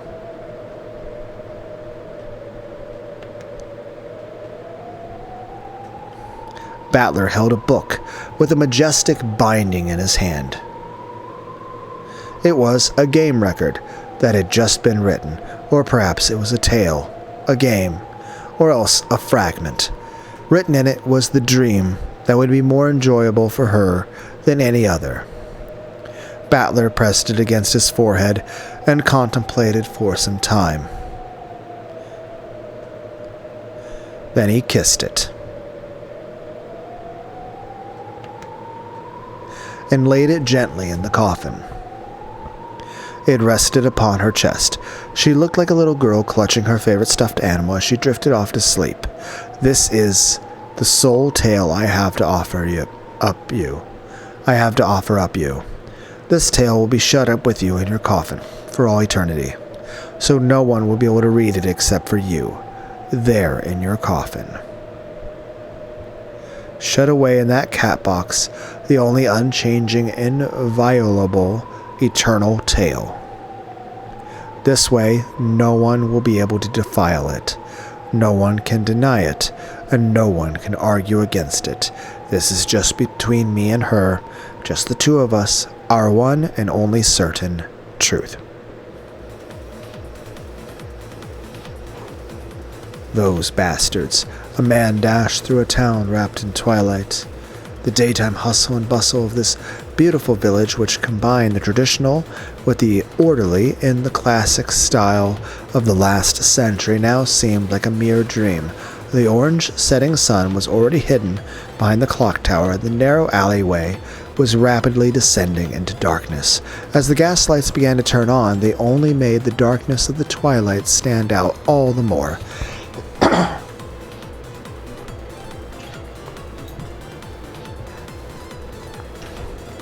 The man sprinted. There was no time. He had to hurry. He'd had several experiments to do and things he had to check, and it had all taken longer than he'd expected. Yes, there's no mistake there. The whodunit and the howdone are more than enough in the mystery genre. In the mystery genre, the motive, or the why done it, is given the lowest priority. To have a murder, you need to have a culprit and he needs to commit a crime. Motive isn't required for that, so it's usually the most ignored element. In fact, these days, there are even some who call it unnecessary. If you find the culprit with nothing but the why done it, that's no mystery. That's propaganda. However, just because of that fact, it doesn't mean you can neglect the motive, the heart.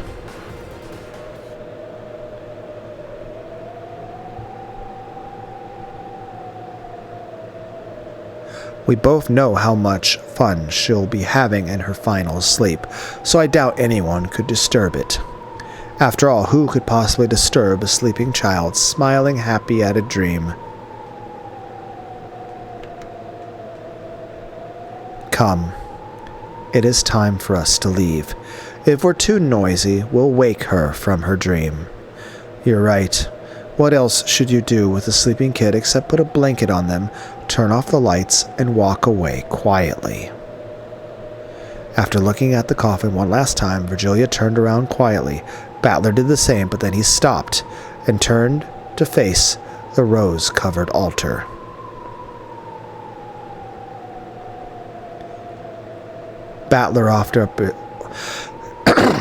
Battler offered up his final words within his heart. As long as those words didn't leave his mouth, no one would be able to know what they were. However, those words of the heart caused Battler's expression to change several times. At first he frowned slightly, then his face clouded with remorse, and then changed to a bitter, exasperated smile. It flashed through several varied expressions. Then the final expression that crossed his face was, surprisingly, a gentle smile. Something rose to Battler's lips, however he bit it back down. There could certainly be no words to describe the many feelings he kept in his chest. So, saying anything aloud would probably be crude. Battler understood this and stopped himself from speaking once more with a wry smile. Thank you. Oh, I have done nothing to deserve your gratitude. I'll leave the rest to you. After seeing Virgilia nod back at him, Battler turned away from the altar one more time and left the chapel. Virgilia also disappeared, and with that, all disturbances that might have interrupted her blissful sleep had vanished. The inquisitors of heresy listened with calm, no scornful gazes. They listened to the frantic babbling of the maid accused of murdering her master. However, nothing she said could bury the fault in her own alibi. They were all mere emotional arguments. I loved and respected the master so much. I had no motive for killing him. No matter how much she spoke, it only made her look more and more like the floundering true culprit, struggling pathetically. The requirements for the whodunit and the howdunit had been satisfied. As for the whydunit, the motive, the heart, no matter how much she spoke of gratitude for her master, who had graciously given her a job when she'd been left by the wayside after various misfortunes, it didn't help her case in the slightest in the mystery genre. Therefore, her motive didn't matter. All of that could just be squeezed out of the culprit afterward. An inquisitor of heresy took out a roll of parchment and held it forth, cutting off the maid's sobs and protests. This is how you committed the crime. Know that this indictment has been received by the great court and that your arrest has been approved. Here is the warrant for your arrest. Motive is unnecessary. Know that such a thing is completely extraneous to the matter of pinpointing the culprit. Please allow me to speak. Know that we are of the SSBD possess methods of forcing unrepentant criminals to reveal the truth. With these interrogation tools, blessed by the powers of justice, we inquisitors of heresy will strap up your limbs, burn you, crush you, stretch you, and hang you, and in so doing, wring the red truth out of you. It isn't even necessary for you to confess. AIDS, arrest that maid. It wasn't me. I didn't kill the master. No, no, no. Hold it right there.